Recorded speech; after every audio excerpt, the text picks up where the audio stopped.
The first item on the agenda is accepting the meeting minutes from last meeting.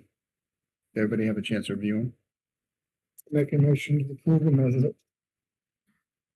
Second. Okay. motion to approve them. Okay. How do you? You have a copy, I think. Thank you. Do you want to make, Second. and so, all right, so all in favor?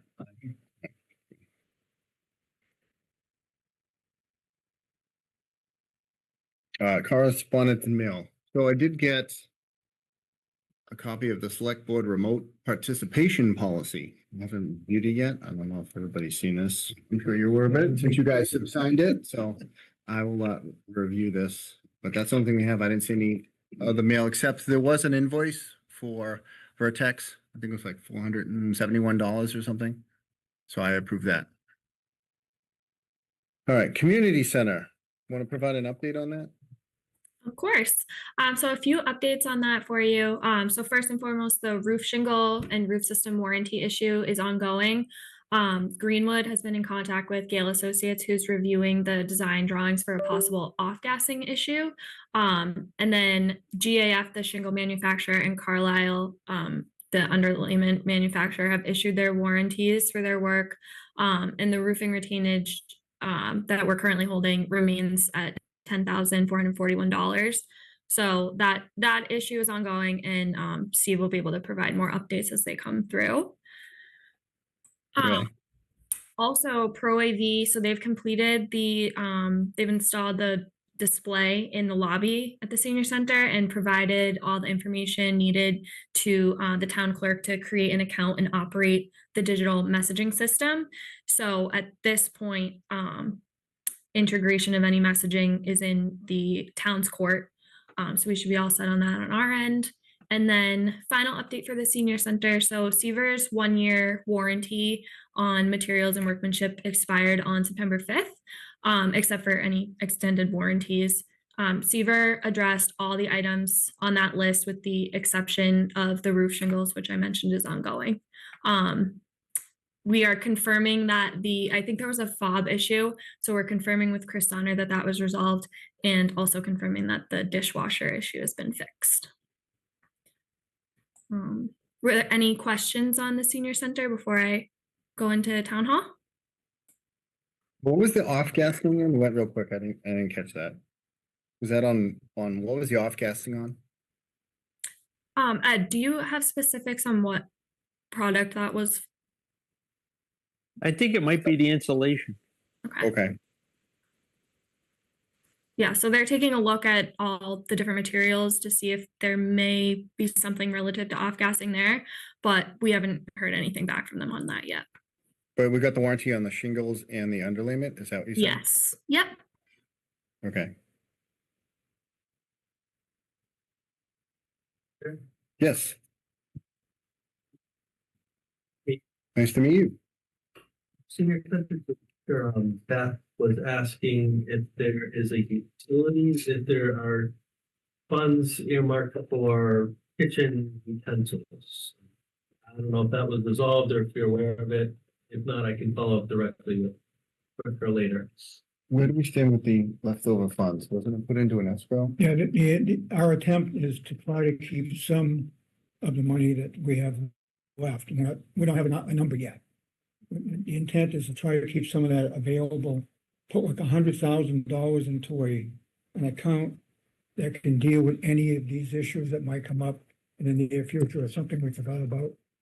We're going to bond this whole thing anyway, so debt exclusion override, so we might as well take advantage of it and use it. I know there's some members that said we should send it back, but why would we do that when we may have other opportunities? So if we could put $100,000 aside for that, and then whatever else is left, hopefully it will be more than that. We were thinking about maybe seeing if maybe we could use some of that money toward the restoration of the fire station. So if she were looking for something like that, when everything's all said and done, perhaps we could come back and take another look at it. But right now, we're not quite ready to be there yet. So she'd probably put that in writing and send it to us, give us an idea of what exactly she's looking for. Good call. I can let her know. Yeah. Yeah, utensils were not part of the construction project though. So that's what he's referring to, is if there's money left over. We kept some money because it was I some never other, heard utensils brought up. To Bob's point, if there's money left over, maybe we can some of those funds. Supplies, I guess. because I think the money we kept was because the seeding issue and fertilizing issue and the sidewalk heaving, a couple of that. Yeah, we Just just a couple of different projects. kept it in case those have to be remedied. We Yeah, got a question? credit for $130,000. And that credit we thought we would hang on to. Even though it's not cash, it's still credit toward what we spent. And see what's left when the project is completed. Put the concrete out front. Concrete is part of it. But that's a different pool money. Yes, a different pool, but on the senior community building, it was the reseeding of the property. The water, water gardens, they call them that. The invitation where the water runs off. And some of the other issues that were there, they gave us a credit for that. An invoice credit. For the community building.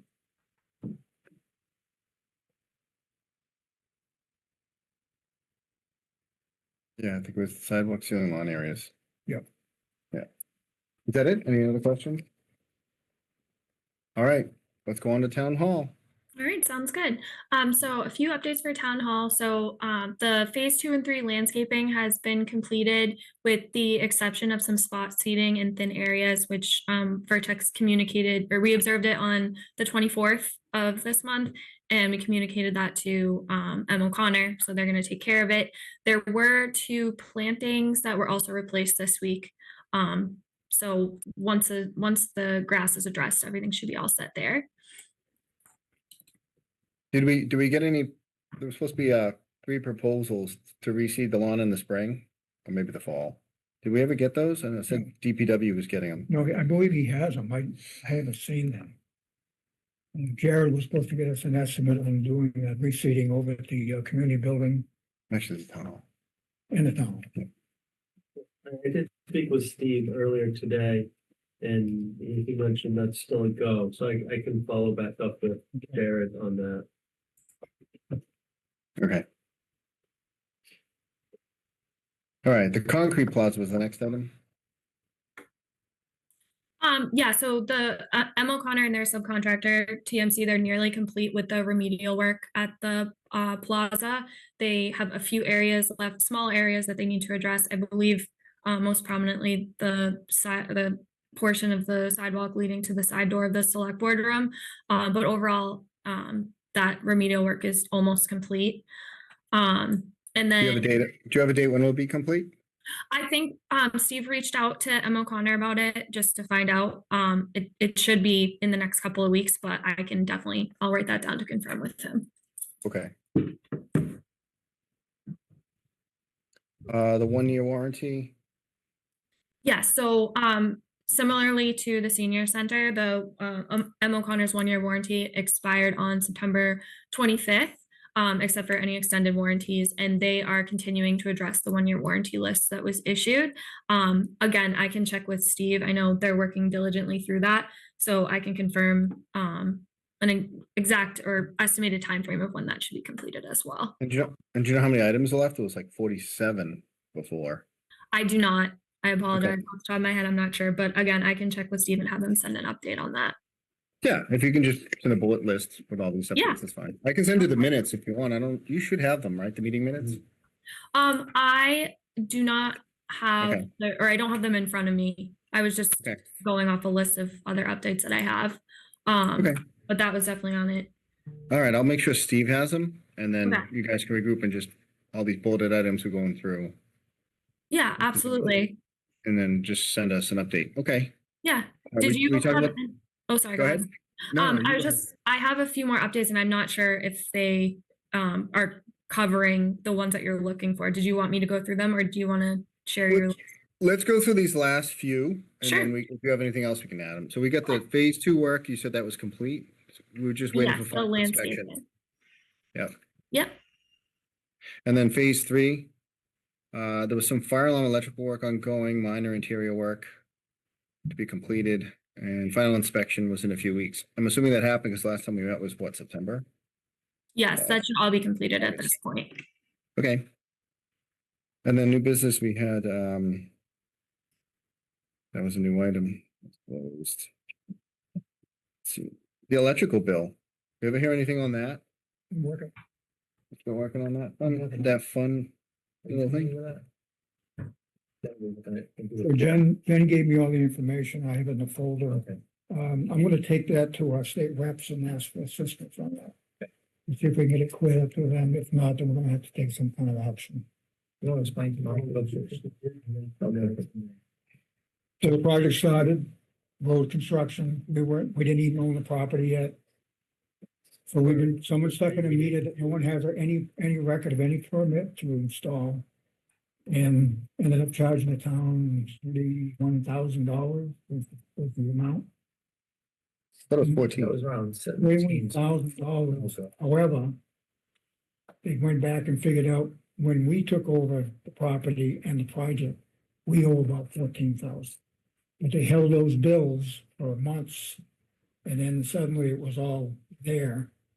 And then they tried to pull a fast one, and they sent it to the, attached the bill to the new community building, and thought that would, they slide it through that way, and it didn't work either. Yes, so I'm gonna help work with the state reps to see if we can get this thing cleared up. As far as I'm concerned, they can eat it. You know, they had a recent issue where, you know, people weren't getting their electric bills, right? They weren't getting them. And suddenly they got this massive bill that they had to pay, and the state went after them and pretty much wiped out a lot of that. So I think we can fall into that same category. I have reached out to State Rep Howard for a meeting to sit down and talk to them about it. Perfect. In the meantime, we're not paying. Goes from the past. We're not paying. Yeah, all right. And then the remaining funds. This is you, Bob. You're gonna review with the new town manager how to manage track and use appropriately. This is the one that we talked about before. Yeah, I mean, we just have to, first of all, we have no idea how much money's left. Yeah, I think we're still Still waiting reconciling for all that, right? final Numbers. Okay. Can't really- Have you sat down with the select board and talked about those or no? It sounds like you haven't got that far yet. The money that's left over. But we're gonna review it with you, but I think you were coming on board and you haven't. We should get together. That just Okay, And there are two parts of it. There's money left over from the debt exclusion remaining balance that you always have. And then there's money that was allocated as part of settlement funds. Like, for example, this front, the walkout here. I would hope that our accountant could keep it in account Yes. for necessary repairs as they come up. That's correct. That's what we need. So the settlement money from both projects, hopefully we need to retain that in case we ever need it. Make any repairs here, the community center roof, for example, we have a settlement for that as well. And then the balance from everything else, we just won't borrow. You know, we won't want it, they will be subtracted from the final. Yeah, or we can take whatever, if there's any money. We don't know if there is, actually. But if there's any money left, we probably should consider giving some of that to the fire department for their project, their renovation project. As part of the whole deal. But we can talk about that later on. Right now, we have no idea how much money we have. Spoke with Steve today, and he said we're close, whatever that means. I think it's just So- making sure there's no residual invoices that, you know, come in. Kind of thing. All the subcontractors, claims and that kind of stuff. Right? GCs are all paid off. Okay. That was it from last business. Did you have anything to add for new? Yeah, just a few items. So, similarly to the senior center, Pro AV also completed the visual display installs in the main entry vestibule and in the lobby. And the town has been provided with the information to be able to set up the messaging on those. So those are in place now.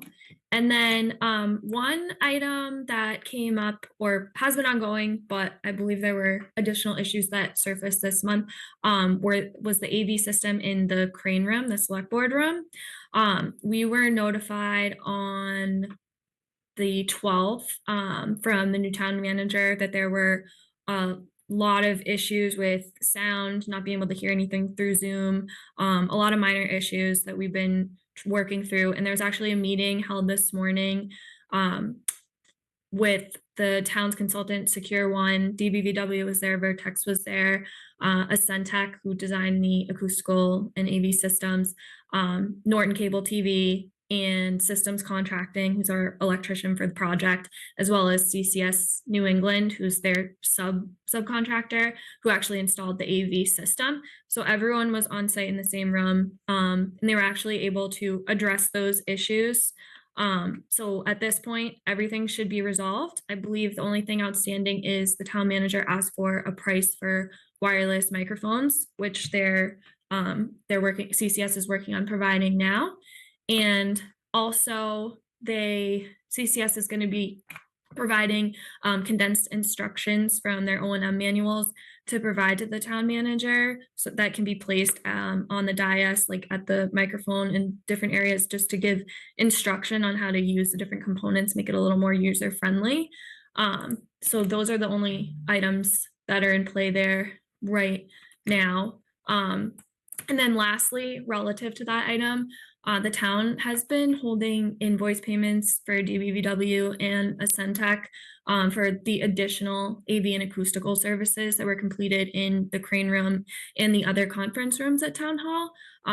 There were 3 alternate fee amounts that were included in the accepted original fee proposal from DBW, which were billed and partially paid on, but they weren't submitted as an official amendment.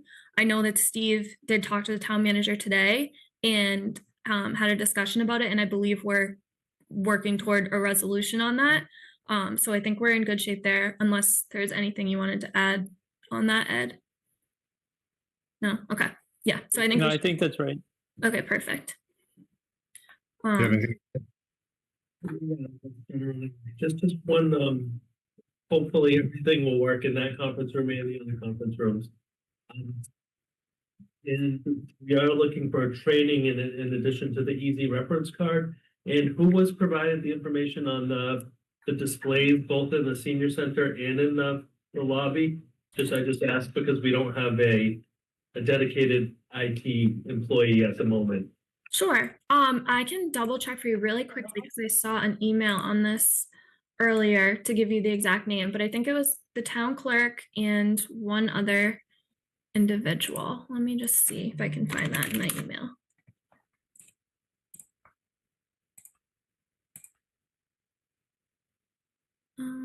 So the information was, I believe, provided to the town clerk's office and Jill Seppa as the administrator for the devices. For both locations? Yes, for both locations. See, so And sorry to keep asking questions here. That's And okay. also display sign out front by the street, that would also be Jill Suppa? The display sign by the street, is that what you said? Right. I That's part of don't this- know. I can double check. I'm actually not entirely sure. That would have been by Sinorama, right? well, they provided it. For the actual messaging, I'm not sure. I think he's asking who in the town was trained on it, right? So they know how to use it. Right. Let me, Charlene, Charlie was taking care of it. she's still here, right? Oh, that's right. Jen told me. yeah, and I'm sorry I keep saying I'll check with Steve and get back to you. I know there's a couple items on that list, but I will check with him on that. Okay. Anything else? That is everything that I had for updates, unless there are any other questions at all. So, Vertex, are we done with their contracts? Are there any supplemental invoices? Have we run out of services based on the contract we currently have in place? Ed might know better. No, I'm know going that- from memory, but I think that last invoice may have been it. Got occupancy, warranties expired. yeah, prizes on the clock. Good to see you again. I think at this Whatever- point. it's Whenever pretty you much need, done. call. I think the only thing that was this walkway and the roof are like the two big items. And that's where the settlements come into place. Yeah. So that they're done. Pavement in front of the walkway at the, stadium. So the DPW is gonna take care of that. Yeah, aren't like, they? I guess we're done. Anybody else have any questions? Just one more. Mhm. I don't know if you noticed when we walked in this evening, but we had those white benches, if that's what you want to call them, installed Mhm. outside, and I just want to get a consensus, maybe without objection, I'll remove those and salvage them unless we think they're a good idea to keep there. You can notice them, to be honest with you. We had a conversation with a couple folks on the, about how ungodly ugly they are. And the first time we get a good heavy frost, I'm guessing they're probably gonna crack and bang and break up, so. I don't know what kind of money we spent on those. But, yeah, I think we could come up with some very nice benches that would complement this building better than those. Are they bolted down? They're very easily removable, I think- flush I think- with the. Are they bolted or hopefully they don't have water on them? They're bolted to the slab. I'm afraid of them. Out of the The front. bolt will rust and then bleed. I say give them to the elementary school and let them use it for, what are they? I didn't either. Me too, I don't think that. If you want to repurpose them, we'll be glad to give them to you. I'm not quite sure what you can use them. Target practice. Put pumpkins at them. Dwight, are we all done with you? Is that what we're trying to say? I think so. Well, it was good working with you. Thank you, Ed. You guys as well. Tell everybody, Mike at the office, it was a pleasure. Yeah, use us, feel free to use us as a reference. Yep. Both of you. Thank you. Thank you All very right. much. And I'll send the minutes so you can send me an update when you get a chance, because this meeting's been pretty busy, so. You can give me a bullet list of some of the updates so I can catch up, that would be great. Okay, I guess you guys are relieved. Good night, everybody. Thank you. Thank you so much. You. Bye. Next on the agenda is the middle school roof project. Mr. Chair. Yes, I believe the school committee probably has to open up their meeting. We probably should have them do that at the beginning, so whoever is running. yeah, There are 3 out of the 5 here, so. okay. You are posted, right? No. Not posted? No, I didn't. I'm here, I was hearing. Forget about that. Never mind. Right. Whoops. There is an assessor that would like to attend. Okay. Next year at an unofficial. It's okay. All right, thank you. Just the way I like it. Thank you, everyone, for putting us into tonight, their agenda. I appreciate your time and your willingness to have this conversation with us. I want to also apologize for not coming here to see you previously. I take full responsibility for the misunderstanding. Chairman, if I could just intervene for a second here. Sure. Nobody's fault in this room. Okay. In my opinion, someone else is responsible for this mess up. And, you know, we have a lot of catching up to do.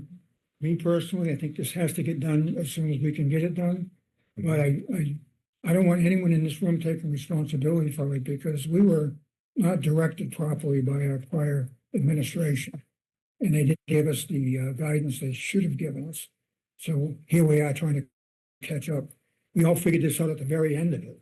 I asked for guidelines on what the committee's all about. Whoops, what are we doing here? You know what I mean? So I think you don't need to apologize. I think it's something that has happened. We need to move on and let's figure this thing out and get it done. Best we can. Thank you. Yep. So I have some slides for you all here tonight. I wanted to walk you through a little bit of the history of the Norton Middle School. I'm sure many of us are familiar with the issues that have kind of plagued this building since the very beginning. But I have a little bit of timeline that I'm going to walk you through, and then we'll talk about the projects moving forward. So Norton Middle School began construction in 1997, and in August of 1998, the 15-year warranty began on the Firestone EPDM roof, which is the rubber roofing. Everybody all set? That's this from me. Oh, I changed a couple of things, but you know, Okay. the majority of it's pretty accurate. We changed them. September 9th of 1998, the Norton Middle School opened their doors for the very first time to our students. And Sixth grade. okay, so Peter was there. And we had issues on that day one when it came to roofing issues.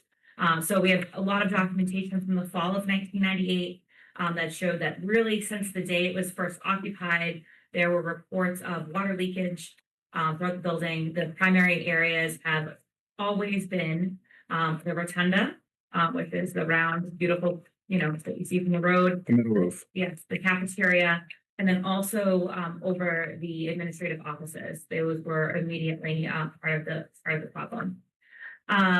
In January of 1999, the contractor, our general contractor, which was Westcott, began immediate steps to stop leaking, making sure they were caulking areas of concern. And they also ordered a water leakage investigation that was completed by Simpson, Gumpertz, and Peter.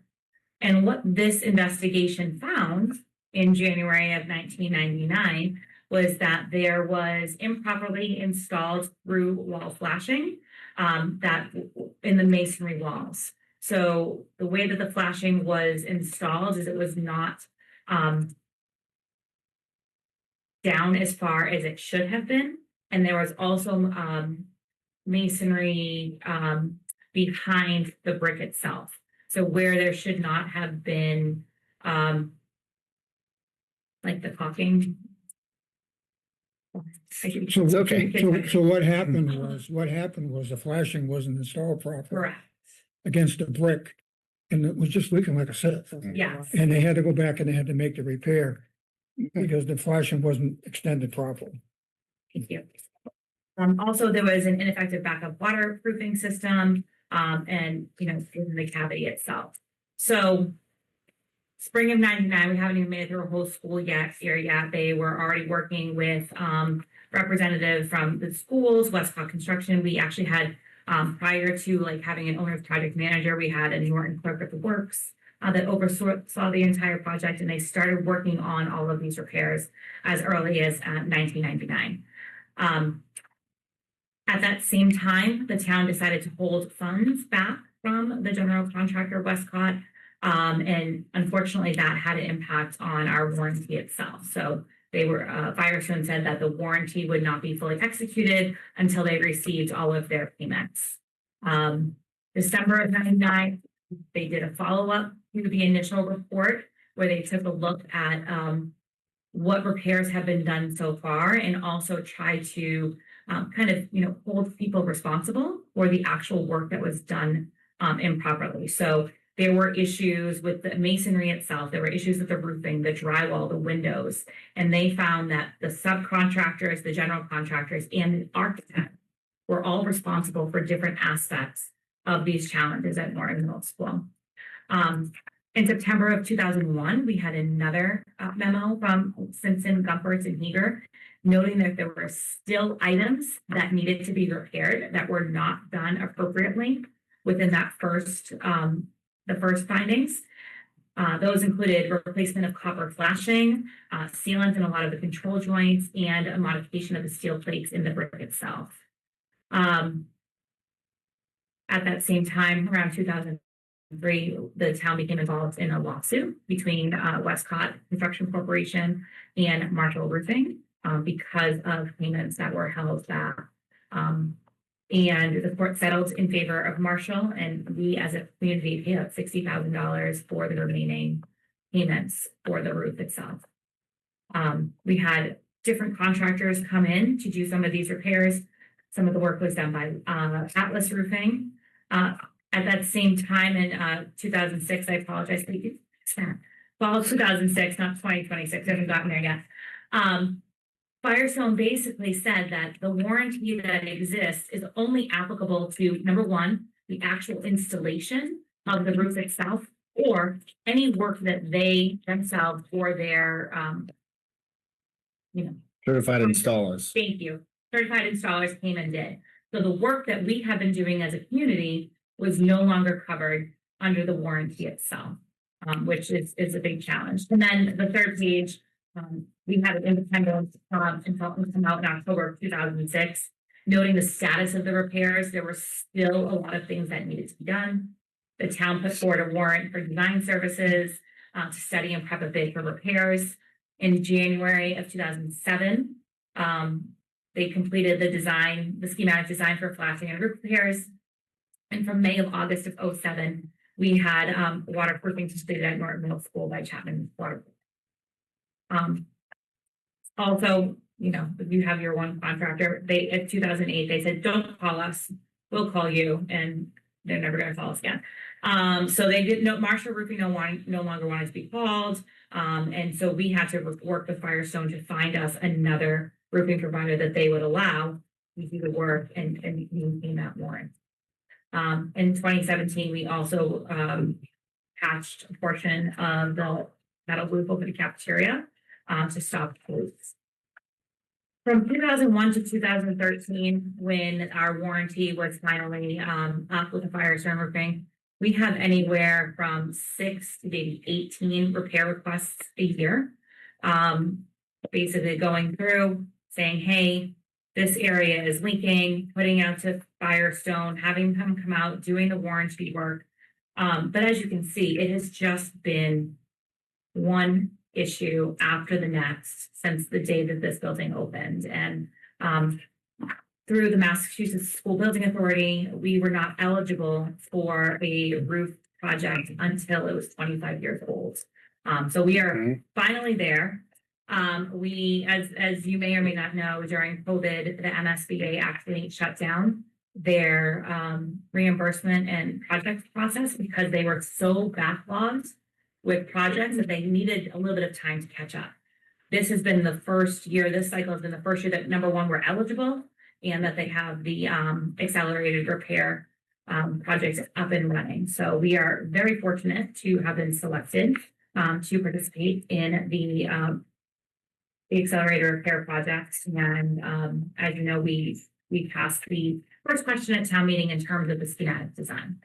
So I have a few pictures for all of you here tonight to show you kind of the current status of our roof. And I also want to extend an invitation to anyone on the permanent program committee to come by Norton Middle School. I would be more than happy to show you some of the issues that we're having within the school building. A lot of them are within our learning spaces. So these top two pictures on that first page of this is in one of our 6th grade math classes. So the day that I took these photos, the students are taking a math test, and we have got this giant barrel right next to one of them where it's just dripping and super distracting and not great for learning. You can see that the purple picture on the bottom, that's our office. We recently did air quality testing in Norton Middle School in some of our really concerning areas. And everything came back fine, except for one small area. There is a small vestibule where our students come in and out on the bus every day. And inside the vestibule itself, we hit for some mold, but not within the actual foyer itself. So we were very fortunate. Wade, our director of facilities, was able to call with Jay Ryan Day. They came out, they remediated that area, and we have since retested, and it's not within the. Where was it, above the ceiling? Right, it was taken out one spot. So, and it's, you know, when you have this much water coming into a space, you have to do that air quality testing probably more often than you do other places. On the second page of photographs, you can see the far left, that's our rotunda. It's that paint is just chipping away.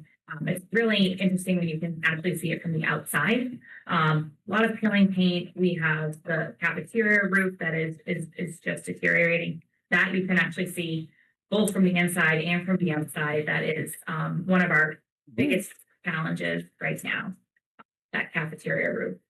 And then I have a few photos of some of our outside here. As you can see, that there's the deteriorated sealant and step wall flashing. We've got some areas where screws went completely through the rubber, and so it's open conditioning itself. Right around the rotunda, the way that it's set up is it really looks like the roof is so soft now, the water is kind of just cooling around that circle. And creating a huge amount of issues.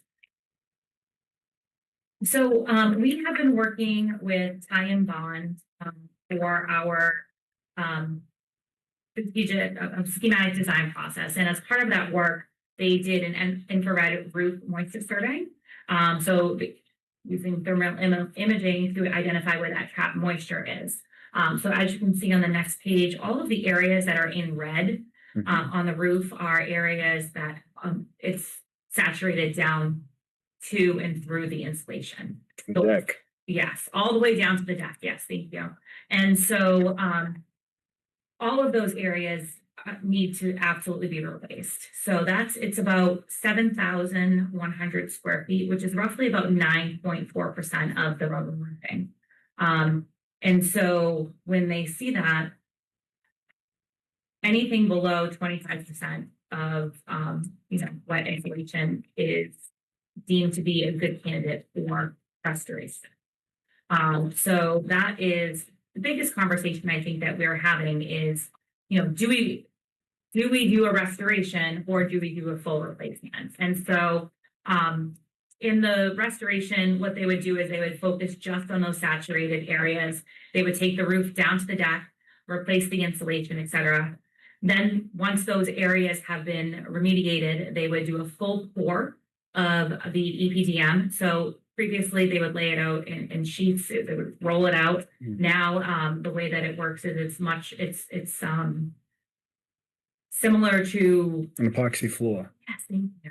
It's like an liquid, it's a liquid. I was thinking resin. I was thinking like the concrete and you kind of yes, but so basically they would do a pour, and then that would be a full replacement of the metal roof. There is no restoration. Yeah, you can't fix Versus a replacement, the entire roof comes off all the way down to the deck. They would replace all of the ice and water barrier, the insulation, the cover board, and then they would do their pool. This requires additional insulation because building code now versus building code in 1998, there is a higher component of insulation. And then what we need to do there is we would need to raise the through wall flashing and potentially in some cases some of the window sills. So that way there's enough clearance between the insulation itself and the brick and the flashing, et cetera. So we've had a lot of conversations about these components, and I think that we found the report from Simpson, Gumpertz, and Feeder after this ball has kind of been moving a little bit. And ironically, we found two giant boxes labeled Norton Middle School roof, and they were only slightly water damaged when we took everything out. So we were able to go through and really get down to the nitty gritty and read this report, and then also share it with the schematic design group. And third option that we have too is that we could do more of a hybrid. We could go in, we could replace the areas that are wet. We would go in and replace all of the through wall flashing and all of those components. So that way we would be pulling all of those things out and then pouring the rest. I think from my perspective, as someone who is not a contractor, is not someone who is super familiar with buildings, I'm very nervous about restoration because of all of the issues that we've had since the very beginning when it comes to the flashing and some of the masonry issues that we've had. I don't want us as a community to spend a huge amount of money and just leave those components there untouched and just continue to have the same issue over and over and over. Because what will happen is everyone will be pointing the finger at us that we didn't do it the right way. Yep. And so I believe, in my opinion, I think a replacement is necessary because they gotta get in there and find out what was done wrong the first time. In order to do that, they gotta rip it out, see what's wrong with it. We have to have enough money in there so we don't have a lot of change orders as we're going to make sure that that is done, rebuilt properly. It's more of a rebuild, in my opinion, than a replacement. And I think it has to be done in a manner that, as you say, we're not gonna be back here saying, here we go with leaks again. Yeah. That rotunda, if there was a way to take that thing off, that would be the end, that would be the best thing we could do, but it is part of the building, so we're gonna figure it. It's an absolutely beautiful school. Yep. And for anyone who's, even driving by it on the road, it's an absolutely beautiful school. But it was really over engineered. There are so many different levels of roofing that needs to be replaced. So if all of that adds labor costs. And for every area that is a new section, is the potential to have issues. And so ultimately, it absolutely needs to be replaced. I think anyone that we bring up there, once you see the condition that the roof is in itself, everyone agrees it has to be done. So what we have asked Tie-in Bond to do, and really it's part of the MSBA contract, is to also give us a schematic design for full replacement. While roof restoration has been very common in businesses and the rest of the world, in municipal buildings it's very new. Typically grants, community improvement grants for MSBA did not cover restoration, so this is the first time that they're really doing it. And so both, I think, the OPMs that have worked with MSBA and the schematic design firms are used to providing one resolution to an issue, and they really need to provide us with those, but that you have all of the information that we need. So they are currently working on that. They were looking to charge us an extra $20,000 to do the next phase of the schematic design. And we basically said we're not paying it, and we didn't have the appropriate information to be able to make the right decision. And this is what you're being tasked to do through the MSBA, and they'll figure it out. Before we get too much into the project, Yeah. as a developer, we should be sitting down and talking to them. Before that. Oh, We absolutely. should be having some conversation with them saying, why are you doing it this way? Because what we don't want them to do is do it, then come back and say, well, now you owe us some more money. Oh, yes. So Because you want these changes done. Yeah. So I think the sooner we can get them in and have a conversation, the Yeah. better. Because we have to get this thing cleared up, and keep in mind that these designers and companies that are doing these projects, it's all about making money. So the more money it costs, the more money they make. So we have to look into that to see if, not making any shortcuts, but there may be alternative designs that we can look at that might make more sense. for the building. And I think to your point, Mr. Kimball, the owner's project manager is supposed to work for the Norton Public Schools. And so the conversation I had with them yesterday was like, I understand that, like, when you're done with our roof project, you're gonna move on, and you're probably going to do other projects with these same design firms. And I understand that you have that relationship. But your role as the OPM is to work for and advocate for Norton Public School. And that's the expectation. So those are some conversations that we've had. I do want to talk a little bit about the financials, because, this is the money, this is the quote, or, the, Estimate? thank you. Dr. O'Neill. Get nervous, it's Long okay. day. Don't worry about it. Yeah. Who was the OPM? The OPM is James Reed, and he's from Next Level OPM. And I'm more than happy to have him come and present to the planning and the building committee. And then Tie-in Bond is our team. Were they hired together?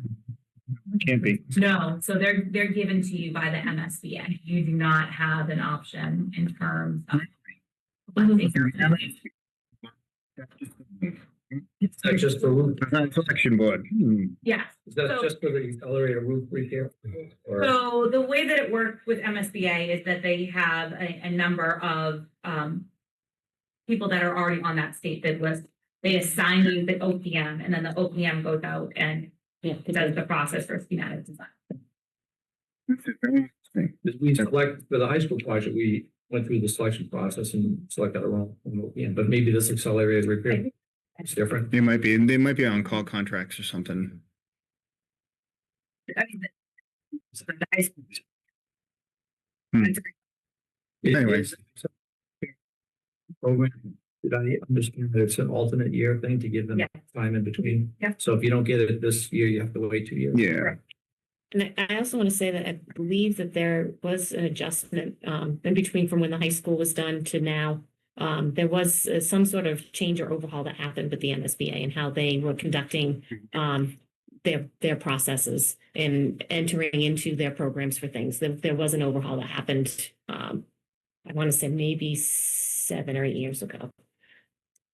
Well, we had to present our OPM to the MSBA, gain approval after we did the selection, but I'm guessing this is a specialized project with probably a faster return with Yeah. these restoration projects, so they probably, to avoid every town from going through the selection process for OPM, is like, that's probably why they have all previous. Right. That was approved at the town meeting on June sixth, 2011. I was there, and the government 2310 was there for when they reopened it back in 2014.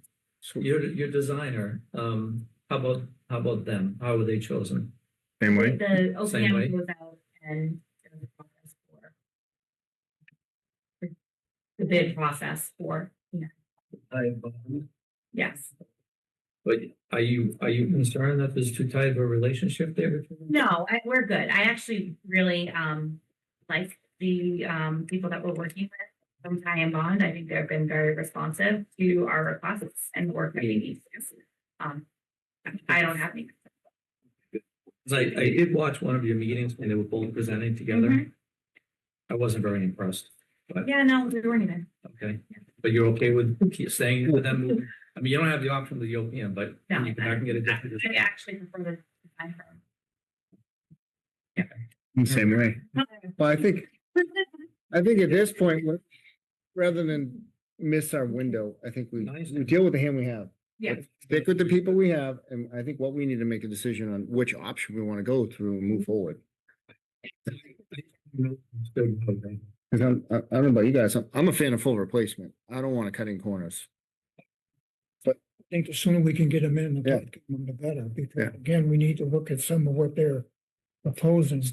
And I won't, I mean, I've read some of the reports that you have out there, someone gave me a copy of the whole project. I had a chance to look at it. It's just, I'm not a roofer, don't pretend to be. Me either. But there are some things that just red flag that I'd like to have clarification on. I think we need a detailed, we haven't seen any drawings, we don't have a scope of work, all we have is an estimate. And so, they're in the process of working on the full replacement, schematic design for it. Include all of those items along with another estimate. I do want us to have a little bit of conversation in terms of the dollar amount. So Okay. the way that it works is that they give you the full schematic design cost with built-in contingencies. And typically, when you go out to bid, it comes in about 70% of that design cost is where you see the bids fall. So if we are using the number that we had from the High and Bond when it came to the actual restoration, it was $9.9 million. 70% of that is about 6.9, and the MSBA would reimburse 55.63%, which if that was the number that we were looking at, the cost to the town of Norton was $3,091,831. So we hear a lot of conversation about a $10 million roof. It's not going to cost the town $10 million. And I think that's really important for us to make sure that we're sharing that information. So the cost to us would be about, There's a lot of rumor mills in town. yes. And social media doesn't help. So this is the restoration component. We are working with them to get the full replacement. So there you have it. That was like $1.5 million more, right? It wasn't a lot more. Like 5 million is what they're thinking of. Concern, not concern, but in my head, what I want to understand is if you go down to the deck and you have to replace the deck, what happens underneath the deck? And the reason I say that is This ceiling's attached to the deck, the HVAC is attached to the deck, light fixtures, all kinds of stuff. So if you have to remove sections of the deck, there's potentially parts of the classroom that have to go down with it. So we want to make sure that's included in the price. The other thing, it has to be, The interior repairs, you're gonna have them. and You found mold. Yep. Where else are we gonna find it? So we shouldn't be surprised by that. We should be upfront and say, look, when you're tearing everything apart, you find something, we've gotta fix it. and the reason we want to be tight is you only have 44 days. That's what the gentleman said, right? 44 days to do a summer roof. You can't, And that's the summer vacation, bang. Correct, yeah. That's why it's expensive. most likely we're not. Yeah. If we're not going to, we have work that we still need to do here. We have to get the town to vote it through. Mhm. There has to be a conversation about how we're going to pay for this. As a community, is it going to come out of our regular budget? Are we going for a debt exclusion? If we're going for a debt exclusion, then we're going, like, that's a town meeting and a ballot. So we've had conversations, amongst our team that we have concerns about going out for a contractor after spring town meeting. Like, the reputable people are not going to be available. So if that's a big component that we need to make sure is done. In the meantime, we would need to potentially do some work this year to get us to summer of 27. Band-Aid. Plus you want April 11th. It's a couple of weeks earlier than we normally have it, so you should have something working with the select board. Mhm. Have something on that ballot to, for whatever general amount we feel we're gonna need to do the debt exclusion. We're never ever gonna be able to pay for this under the available funds. We're just not gonna have it. So it has to be a debt exclusion. And then a month later is our town meeting. So between that, the two of them, we can expedite this a bit. Maybe still not for 26, but maybe, as you say, for 27. But also you have to get the extension with the MSBA too, Yes, and that's been. because we'll miss our window. Any issues with that? Okay. I've probably spoken with them every couple of days since we applied for the extension. It is with their senior leadership team right now. So that is in process and they do not see any issues with that. So as I mentioned, we've requested the extension. We've requested the full replacement design from Time Bonds. We've had conversations with Time Bond about looking at the cost of replacing the metal versus asphalt shingles. If we wanted to do a phased approach, if we said, okay, we're gonna do this section of the roof in this year, we're gonna do this section of the roof in another year. It's gonna cost you a lot more, but you also lose the MSBA. And, if we go out and bid this project independently, you might get a lower bid, but you're also going to under 55 and reimbursement. So, I know you guys. I have a couple of questions. Sure. Is the reimbursement rate the same, whether it's a restoration or a replacement? yes, That's already been locked in. it has. So explain the 70% conversion there from the schematic design. What she said, when they go, the schematic estimate is always higher than what your bids will actually be. And saying it's roughly 70% of what it's really gonna cost. So you get the state to commit to. Yeah, you have we'll to- Give you this much.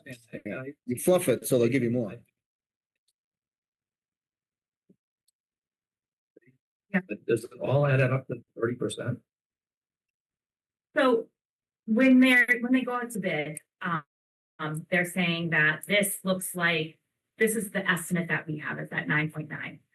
But then of course you have multiple roofing companies or multiple contractors that are going to look at the project themselves. And, they're always looking to be able to come in and get the lowest bid to be able to run this project.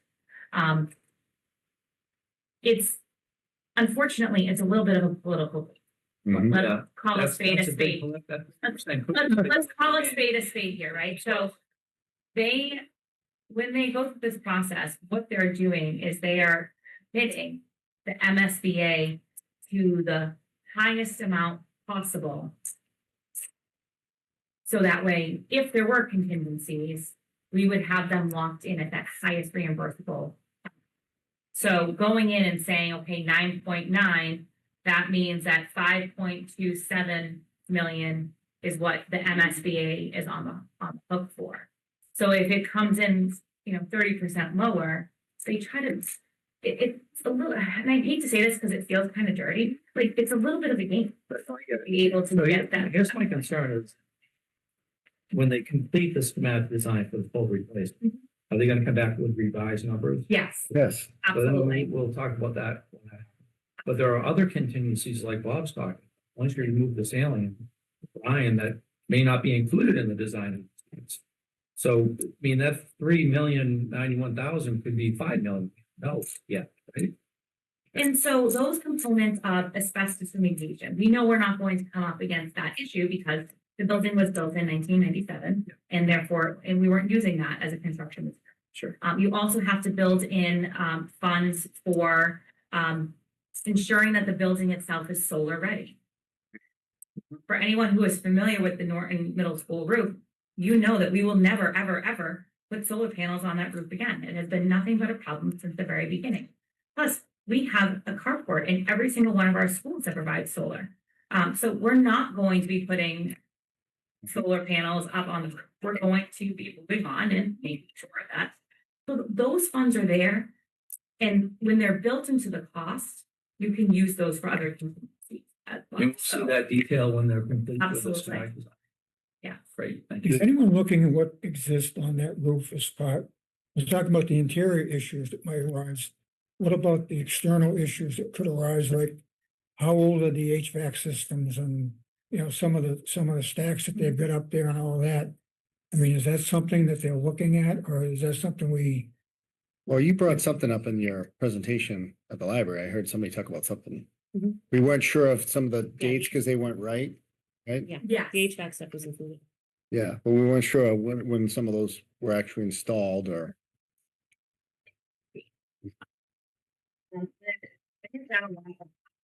As well in the roof and the brickwork to see kind of like try to get behind some of those areas and see what's actually under there. Investigation, I'm sorry. investigation. Exactly. And but we all know that just because you did investigation work in certain areas, it doesn't always, you're not getting the full picture until you really pull it up. So I think that's why it's really important, number one, to have that contingency built in, and also to ensure that the dollar amount that we are having approved is the higher amount.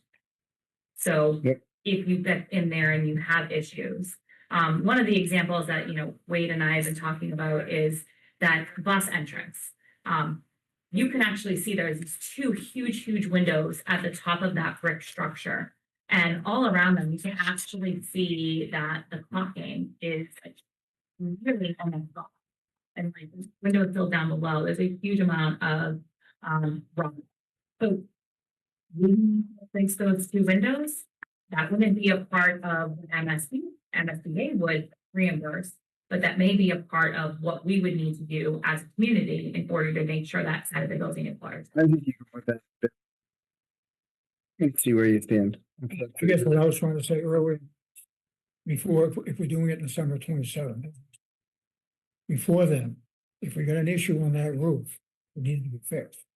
Because once we put the roof on, we don't want anyone up there monkeying around or doing anything that's necessary. Should make sure everything's done prior to that. So Wade has been getting some quotes as well for potentially a little bit of remediation this winter, or as soon as we can possibly get it done, in order to hold us until the summer of 2027. And it's probably going to cost us $25,000 to $30,000 to ensure that we don't have any really big issues So as of right now. one of the big issues with roofs is installation, especially in schools, is it goes so fast. And if it's too hot, adhesives don't work very good over 90 degrees. And they don't work very good under 40 degrees. So you see the conundrum. I used to do a lot of roofs for Walmarts. You can imagine Walmart's got some of the biggest roofs you've ever seen. Yeah, 250,000 square foot, 5 times this size. And what they used to hire is what's called a registered roof observer. And they're basically a special inspector. I highly recommend one because they sit there all day long and watch these guys put the roof down. No offense to any clerk, but they're not qualified. You know, they walk around a little bit and then that's it. And that's how those mistakes happen. They're not a lot of money, but I highly recommend, and they give you a report. I can give you examples of one. There are not a lot of them around. I can give you some more information on that, but it's part of special inspections, which I used to do. So I highly recommend it. It's not a lot of money, even if it's 20, 30 grand, it's worth carrying. Because it's another layer of quality assurance and risk management. You know what I mean, because we're gonna do this once, let's do it right. What about if you started any contingency for that, how would that repair? Like the soffits and stuff, paint, All the stuff. Do it. you're right. Yeah. The piece that we need some for the interior. You know, even when you mentioned windows. Some of the HVAC units that Bob mentioned are gone. You want to get out that, you don't want to be going back up there a year later. So what we could do, and I mean, obviously this would be with, school committee and finance committee and everything else, is we could say, okay, this is our number as a community for the roofing project itself. And then we add on to that. So you add $100,000, $200,000 for the window, the inside, the paint, those types of things. So you have it, and it's a full project where, I mean, obviously, we have painters that we work with or things like that. There would be things that we would need to go out to bid for, and there are other things that we are contracts that we have. Exactly. It's important to understand what's eligible too for the MSBA reimbursement, because with new construction or even renovations, athletic fields and floors, gym floors are not eligible. Yeah. So, but in this case, some of these things we're talking about, the insulables may be eligible. So the OPM designer needs to make sure they package it all together in the bid and get free approval from the MSBA. Yes, and those As are well. the conversations that we've had, like, for example, those windows that I shared with you. Because it is an accelerated roof project, anything that does not touch the roof itself, so the windows, anything interior is not included. So But even beyond the MSBA project, if you had to add, for reimbursement purposes, you had to stick to certain guidelines, but then you wanted to add, say, windows, soffits and that kind of stuff that would not fall under that program. Then you say, okay, well, we need $9.9 million under the SBA program, but we're also gonna need another $200,000 so that when we borrow this money under the debt exclusion, Yes, it's all encompassed into one number. We don't want to have to come back and try to raise that money later on. I agree. I think that would probably be the best way to do it. And once we have the number that we need to Right. ask for, then we have a conversation, and say, what do we think we would need to add for Right. that? If we're lucky with the bids for the core project, we want to make sure that the language in the article and the ballot vote as well is generic enough where it can include things like we're talking about right now. Yes, HVAC windows, then even if they're not reimbursable, we gotta make sure we can spend the money that's approved for those other things if we have it. absolutely. What's the schedule going forward? Yeah, when do you expect the full repair Like schematic? design or replacement, should say, yeah, for a while? And so, what we can do is if you let us know, some dates that work for you, I can have them out, and present to you. Right back. Right. Yeah. I have some questions. of course.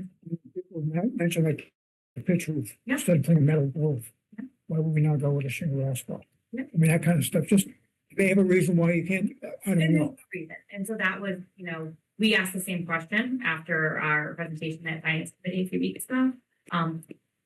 It was metal, so they chose to do metal again, but there's no reason we can't do asphalt. So they're looking at all of those options. You know what, it didn't work the first time, let's try to look at different options the second. And it certainly didn't work. And it's interesting because my question on the warranty for the metal roof was that, and they're saying the metal roof should come with 50-year warranty. Oh, weird, no work. And you know what? Sometimes it's the finish. The warranties, See your warranty on asphalt roof. warranties don't make. Because they know you're gonna sell your house before it wears away. Warranty. Not transferable. In my opinion, warranties don't mean a thing. The company you're working with, 5 years from now is gonna be a different company. And I'm not, I want them to do it right the first time because I don't think they're ever gonna come back and. And then I want, Do it. you know. Figure this. So So let's make sure we do it right. Meeting. we haven't scheduled our next meeting, but it's around the 24th, which is the week of Thanksgiving. Could we get something the week before? Maybe by the 17th? So at least we have something we can talk about the 24th. Chad, Yeah, see what we, I'll see what we're able to get. Would you like them to meet with you the week of? We can have them come in. and- 24th? Yeah, just come in and explain it all, that's all, just so we have a comfort level. you think we should take a position on which preference Yeah, we can take a vote we should do? in terms of the full depth versus the non-full. Yeah. The Band-Aid, whatever you wanna call it, the. Well, let's wait to listen to them first. Yeah. Yeah, but they're already doing the schematic on full depth repair, right? Yeah, so I don't think this, oh, no. No, I agree. I think the only thing we can vote on is, once we see those, if there's any alternates we think we may want to include, if it's not already included. My opinion is if you're trying to do a restoration project, you're not gonna get it all. No, You don't know what's there. Now, why not go with a total, rebuild? Yep. So we can find out what's there, what was done wrong the first time and fix it, and try to do it the right way.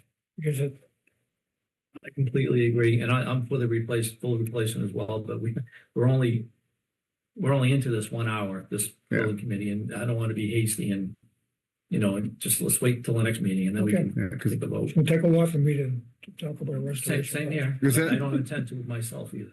as we all know, you can't have allowances in public bid.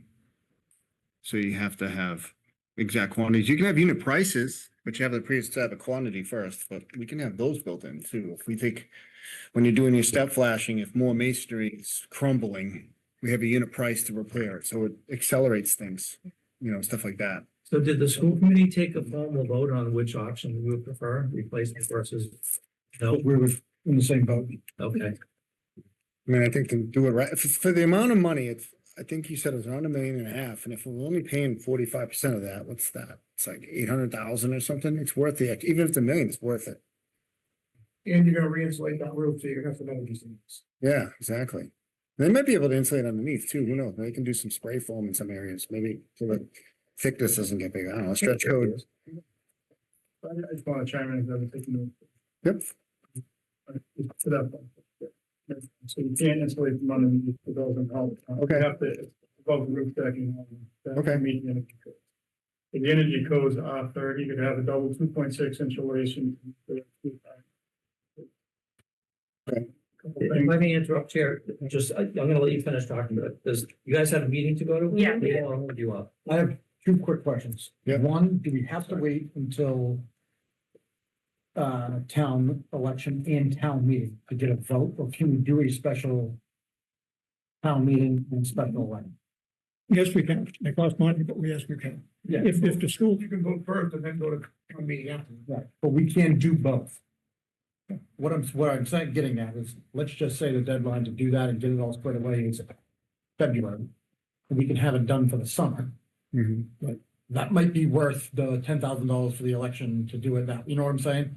And then, I think that was it. I don't know, but whatever. I'll figure it out later. yes, the select board can call for a special, town meeting, a special election. yeah, because I think the clock's ticking. It would be. It's advantageous to take advantage of it. Thank you all. So. Sorry. Did walk the roof the other day. Mhm. You want the municipal roof. So a couple things, and I took a bunch of photos. Highly. Encapsulate. Not drown, once the roof saturated. Look at some of these sections of the roof. They did a thermal scan on the roof, the high points are marked off. And then you look and you see a drain, I actually took a photo and did a. The low point is the drain, water runs downhill. So, water is traveling to that drain and the decking. So the thermal scan doesn't always show moisture under that section of roof. But you can see where the moisture, you can see where they did mark off, the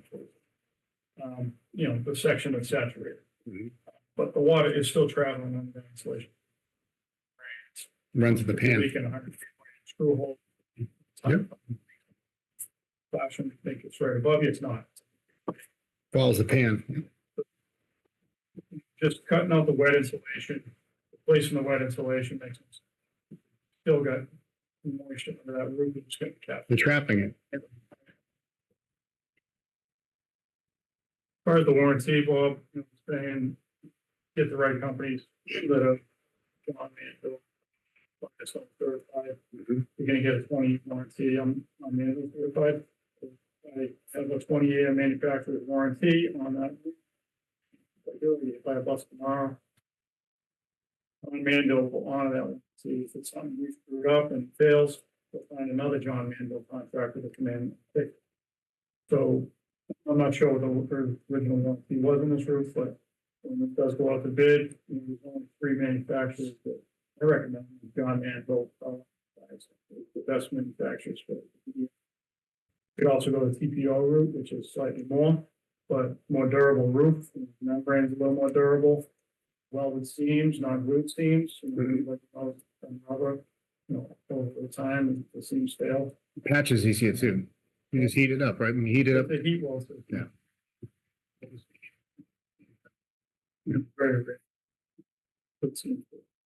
So, I think it wants some wiggle room. Whoever the contractor is, you have to go back to that contractor. You can't let somebody else up on their roof. oh, it's the warranty. Anyone else is up on the roof and the warranty's gone. Yep, so on the warranty job. As far as, cold weather, he said, we fall summer, we put down. Temperatures, it does. if it's rated for it, You gotta be quick. Yeah. You can do cold weather applications down. if it's rated for it. Drafts. It's just, it can be done, but like I said, you don't want somebody to miss a step. Happens. Some of the other things I saw up there. I agree, I think. Shingle. Significantly cheaper. And I'm not looking for cheaper, I just don't. Not cheaper, well. They put metal back. That's right. What's the substrate? Is it plywood? Yeah, if it's, Rotted plywood. wow. That can. I mean, concern. are they leaking or they just, because the kind of finish came off? Usually the paint fails.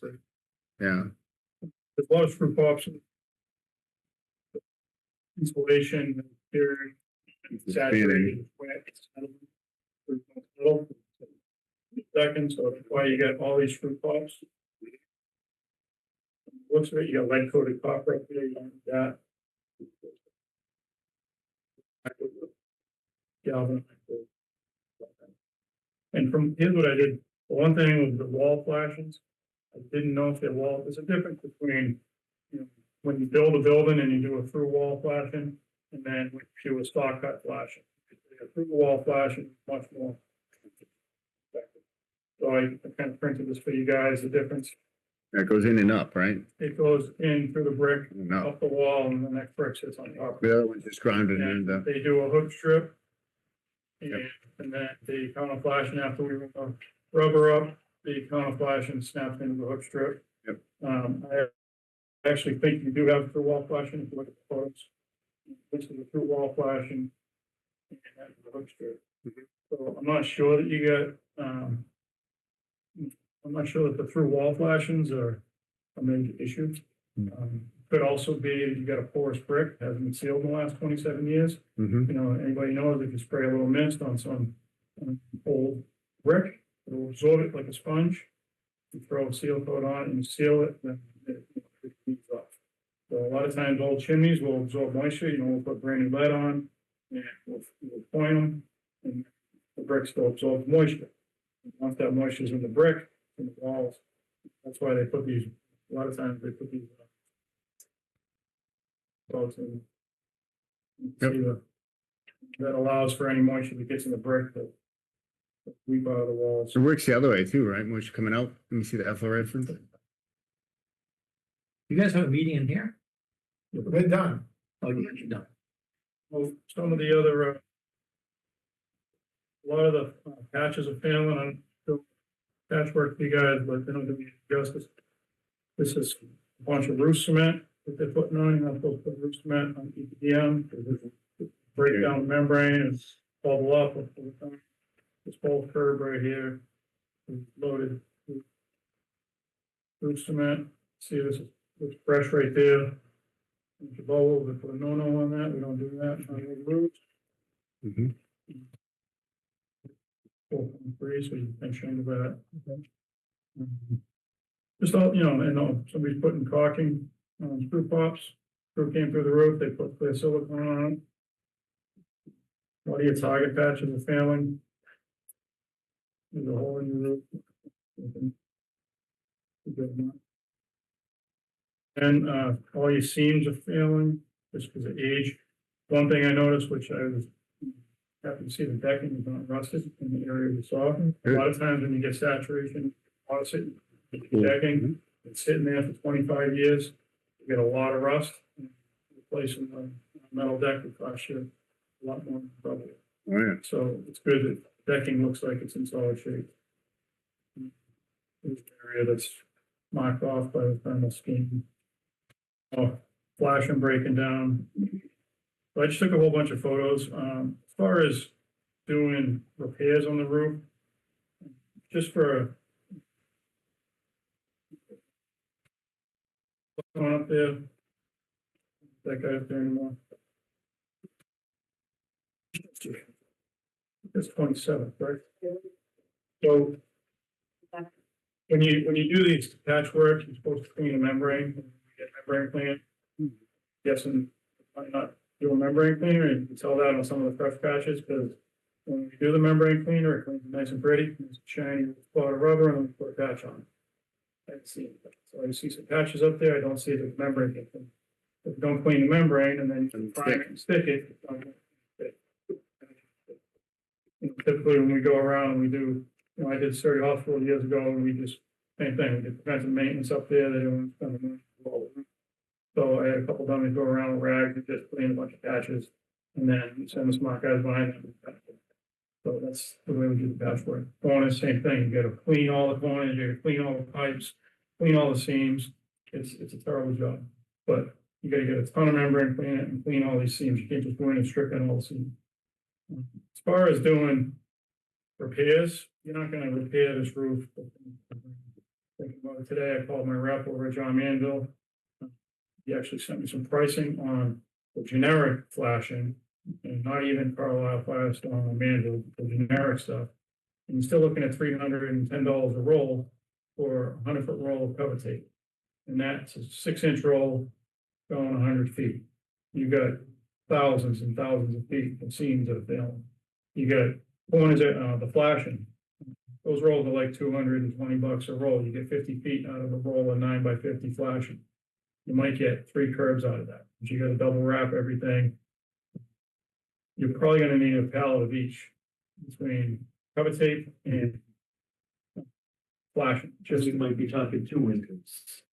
So, but, you know, I Is that think, like 50 grand? I think you're gonna spend 50 in material, fixing, you know, all the corners, stripping all the seams, but it could get you a few years out of it. We're pushing 30 years in this roof, so, you know, what I look at when we determine whether or not it's even worth it, is the membrane still pliable? This membrane seems like it's, well, it's still got pliability to it, even though, you know, there's a lot of issues when you strip in a 6-inch seam, you can't 6-inch tape, you gotta use 9-inch tape, you know, lap over the old seam. Somebody stripped it in 6-inch, you gotta get over that, and get on the freshman. But you got cleaner, you got primer, you got flash, and cover tape, you know, to hit all the penetrations, curves, uprights, target patches, and make this roof, you know, well, I would say bulletproof, but get yourself some more time. You're gonna spend 50 in material, and you get the time to wait. You know, wait on how that works. It has to be. Does it, so you gotta pay some, I mean, $60 an hour or whatever. More than that. like that, so, I don't know what the roof is right now. Question for you. The flashing goes up against the brick. That's probably something we should be looking at way too, is the condition of that brick along the edge. Yeah. But once you're done, should you seal a couple of rows or something? So you don't seal the brick. So terminate on a wall. Put down a rough strip, change, it's just, depends on the membrane. We glue the membrane right to the brick. Actually, brick and fake membrane, really good. I was told me yesterday that there was a plywood on top of the installation. Typically, we use a Den's deck, which is something like sheet rock, it's like a green board, Protection board? very dense and helps when you're walking on the roof. And you don't want to put down like a double layer, 2.6 poly ISO and then have a bunch of guys up there walking around, working on curves. Unless you're putting walkway guys everywhere. So a lot of times in the schools or the shopping plazas, we'll put dense deck down, which it's almost like sheet rock. It's very, very dense like sheet rock. And half-inch thick, and takes the adhesive well, and you can walk on it without creating divots. Plywood's a no-no, you don't do it. Does the roof have a cover board too? So that is a cover board. You have a recovery board, you get different kinds of. No, the rated one on the deck. Do I we, don't know what. I'm just wondering if that was in their design. We got a box in the chimney, and then we can do the plywood, right? Like if you got a brand new construction, even if it was insulated inside of plywood, we'll still put a half-inch recovery board on, just so we have clean always. Back in 1998, did they do that? I never. I started roofing in '96. I never grew it. And any of the good roofers don't do it. I'm not sure, I can't speak for the guys who do it. Nobody moves the plywood. Mr. Chairman. Yes. The roof's in rough shape. Terrible shape. So the roof's in terrible shape. So how do we accelerate this and get the roof done next summer? Yeah. How do we move the wheels? I know government works in the snail phase, but how does this get accelerated to get it done? We gotta agree on. We're chasing, throw money at it. I think you gotta get the schematic in, meet with them, and then we decide to move forward to full design. And then we gotta get a special election. Well, I think special town meeting takes 45. I don't know what a special election. Probably would want to do the town meeting prior to maybe have the election on people. They try to get, unless we want to move it all and both. Well, by the time we get the information we need, and looking at, if we called it November 1st, you're looking at the middle of January. Before we can even consider having. Yeah, and I mean, November 1st, Saturday, is a little bit crazy to think about. And so the other thing we could do, and this is not my wheelhouse, so, Well, what's the select board, we could tentatively schedule something. I would. That we have, if we have enough time, and, I mean, we're probably, it's gonna be Thanksgiving for us to get this schematic design for the. If you back into it, say you want to start construction June 15th, average, you gotta back 3 months up to go out to bid. And I guess the question that I have on you is, who is still available to do a full roof project when you are going out to bid and are interested? That's my concern. Can I ask, what is the concern if we can start August 1st and go to, let's say now, and if you're concerned with them being on the roof, well, session, would that interfere with anything? Yes and no. Place. I think I think it would be right. It's a lot of noise, A lot of debris. and you don't really wanna do roofing at night. 'Cause that's making, and then you gotta worry about the whole quarry check. Well, not only that, but you gotta do the quarry check for everybody. And Did the entire, like, down to the studs renovation on the high school, while school's in session, 3 phases. Just move classrooms around and, you could always do that. how's the enrollment projection like for the next year or two? Do we think we'll be? You already have that. Yeah, you're not gonna have a way where we can 2 or 3 classrooms and keep moving them around kind of thing.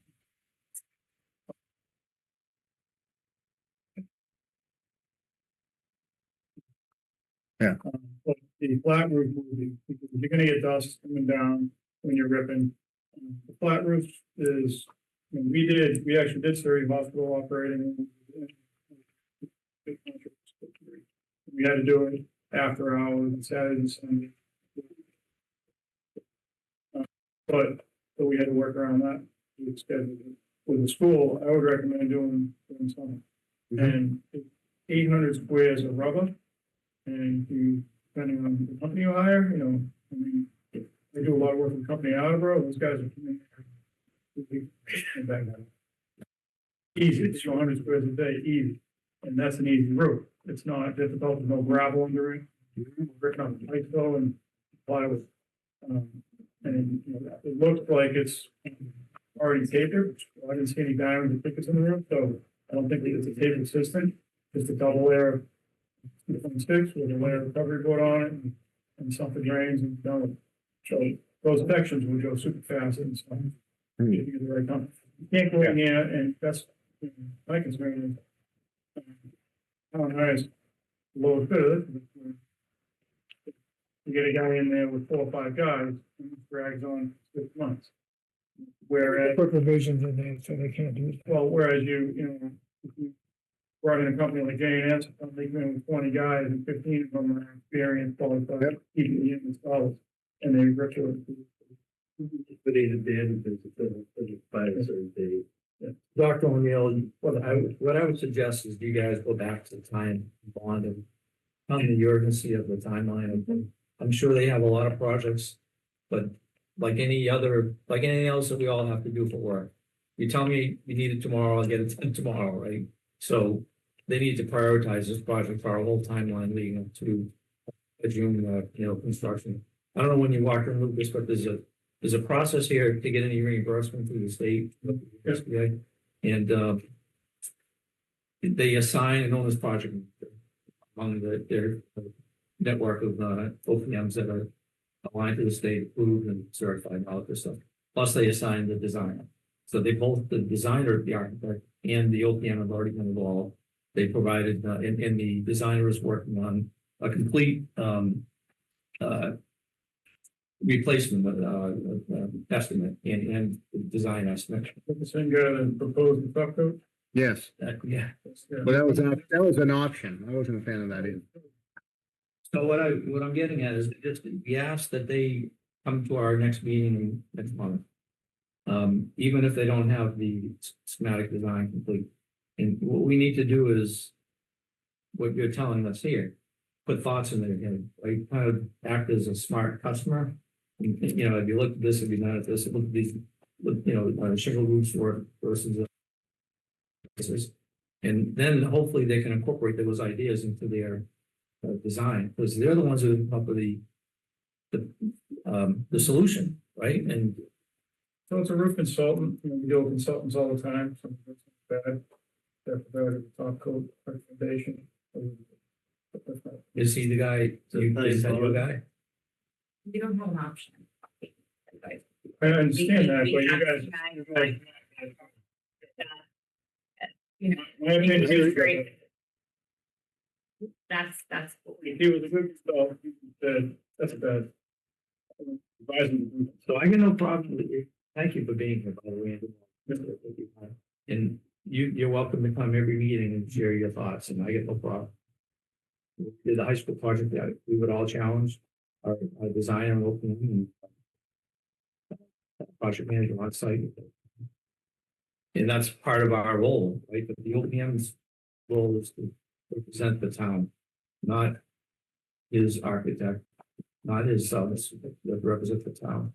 So we'll set that when we meet with them. I think you guys put too much faith in what I think, my opinion. I've dealt with consultants.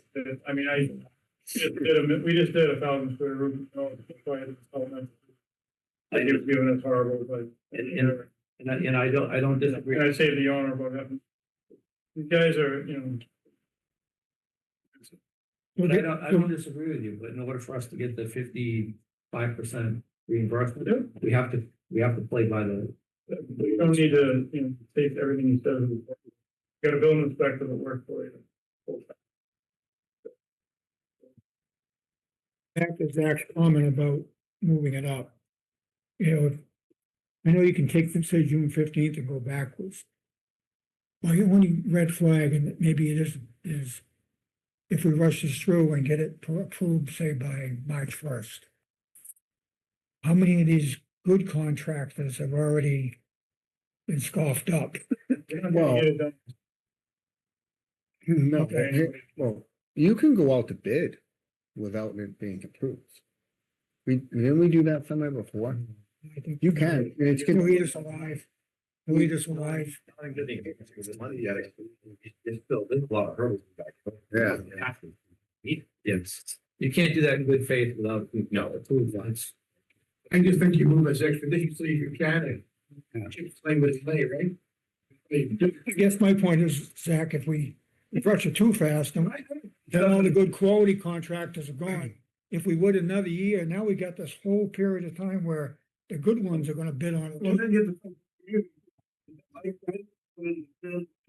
time to sell it, so I'm thinking that, looking for summer 27, be to make it, and, do a good sales pitch, make sure it's done right, and we. But Do we have the funds to?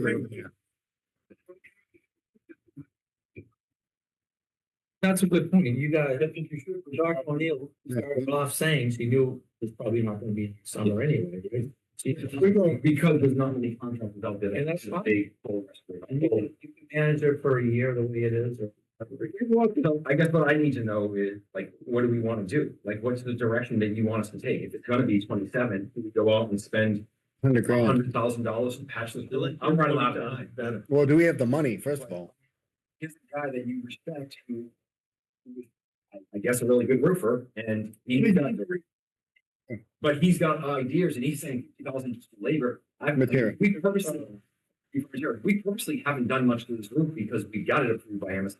Supposed to get it in fall town. Like, I'm running out of time to get somebody up there to get this work done. My job is to keep that building safe. That's my job, and I don't know if I can do that job much Well- longer if we don't make a decision. You hear Well- it, spend 50,000, spend 100,000, don't go out to bid, go out to, like, Well, we gotta have some kind of direction. yeah, I think we need to slow it down.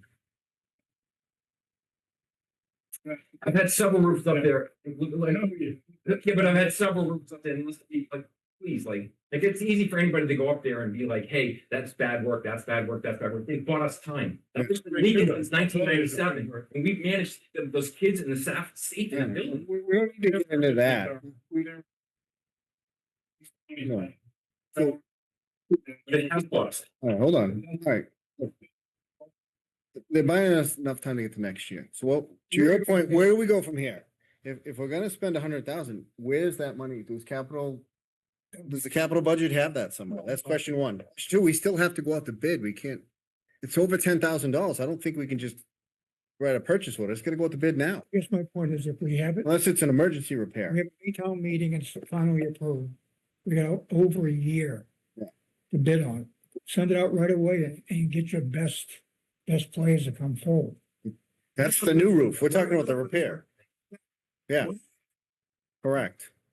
What funds do we have available? Let me ask that question. Well,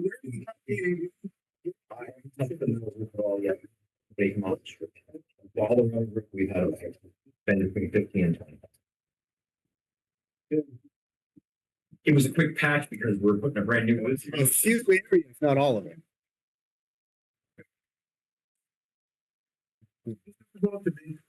Yes, The bid for the review. yes. So how long is that? Well, How long is that from the date? well, you have to write up a whole bid documents. You can't just say fix the roof. You gotta identify what you need and where you need it. I understand that. This is why we should have been involved a year ago. So not, again, that ship sails. We can't back the train up. We gotta move forward. The best. Yeah.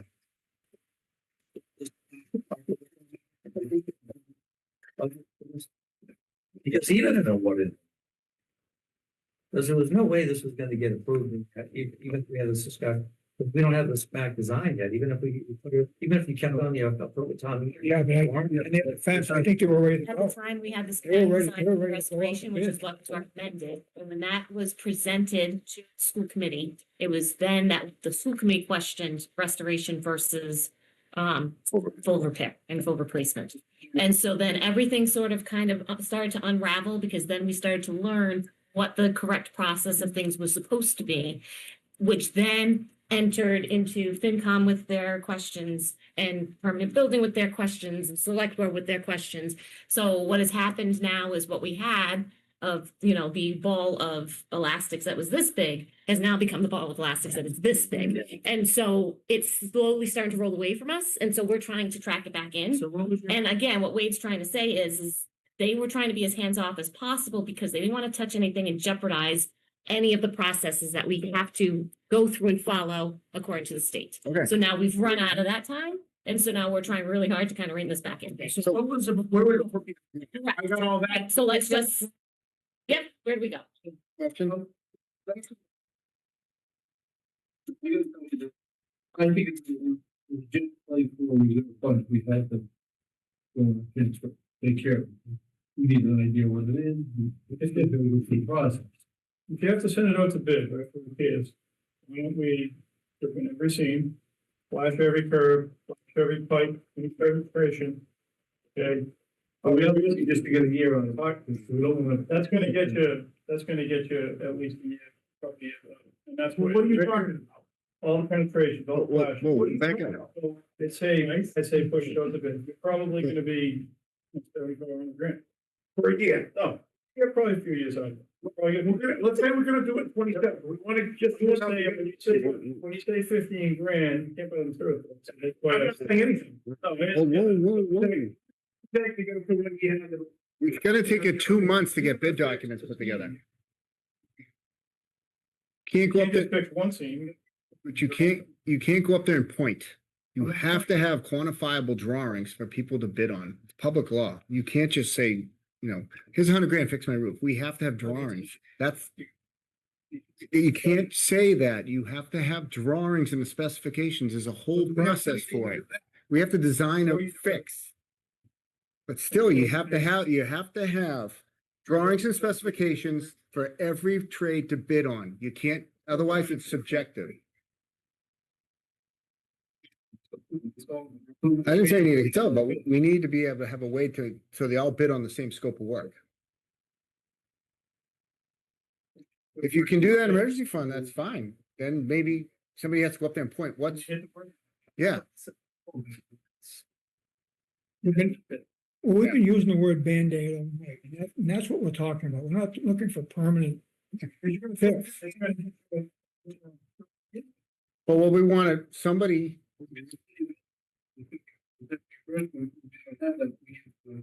Yeah, they said, like, But we don't need $11 million doing for a roof either. be there. but who, So would it be fair to say that Wade will take the time to do the bid work that he needs to normally do, which is, this is not unique. We've had to do this for years now. And then he can present what that final total will be to FinCom, and FinCom would be willing to use reserve money. Would potentially be willing to use reserve money to cover. Right. Okay, so is that, Mechanism. so is it fair to say that that is where we're going through here?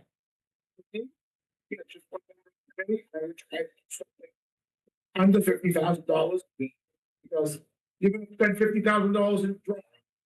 And something that's. So- Well, I also So- believe it's fair to say that when we originally were discussing this and we were saying about getting through the winter, we did say there was approximately about 25 to 30 grand. So that was under your 50 grand that you are asking for.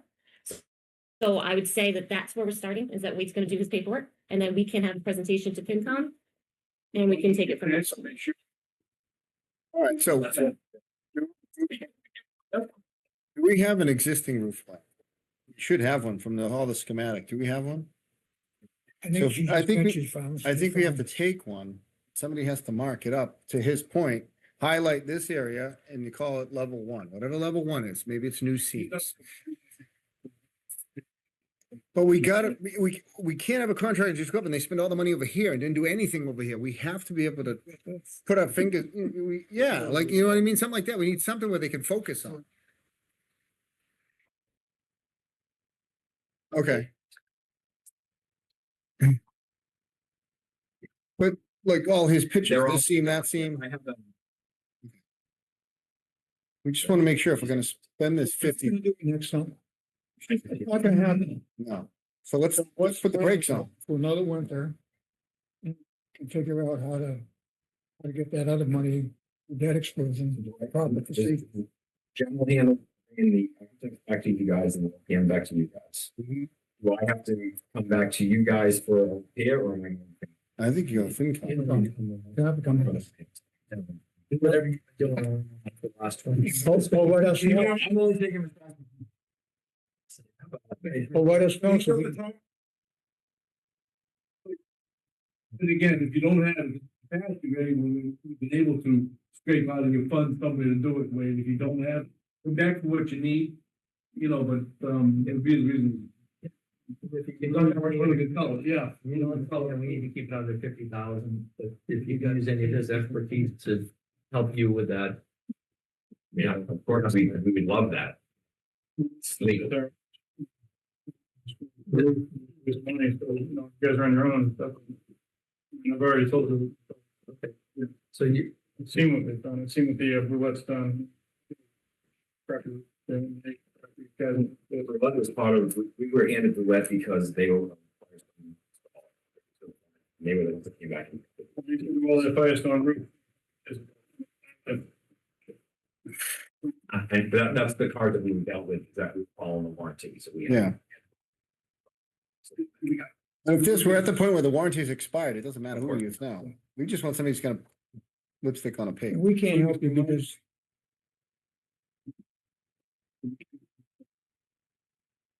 I appreciate it too, yeah, definitely.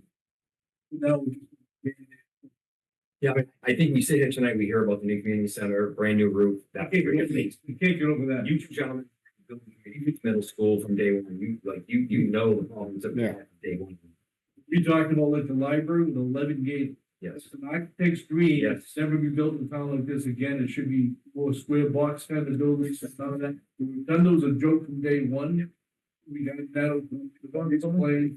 We're gonna put them up for, wait, you know? Place to put you in my state. Yeah, I know. Part of that middle school building too. All right, guys, what are you guys doing for installation? For what product? I don't know off the top of my head. I don't have that. Yeah, I really couldn't tell you. It's only a warranty, but Yeah. I don't remember. Yeah. We have the RFP and everything. I just don't have. We didn't bring it tonight. This is one of the things like, I think you guys should, If you want to stop by, you're welcome to take a look at it, like tomorrow or something like that. I'm just curious, so Yeah. if you can get a 20-year warranty with RPI or Goodyear and stuff, or you get a 20-year warranty with Manville, Firestone, and Carlock, which is excellent. So and to get an RPI warranty, I just gotta go in and ask for it. I mean, hey, so they're gonna buy 500 square feet, then you just take it, they give anybody a ticket, that's what they sell their product, you know?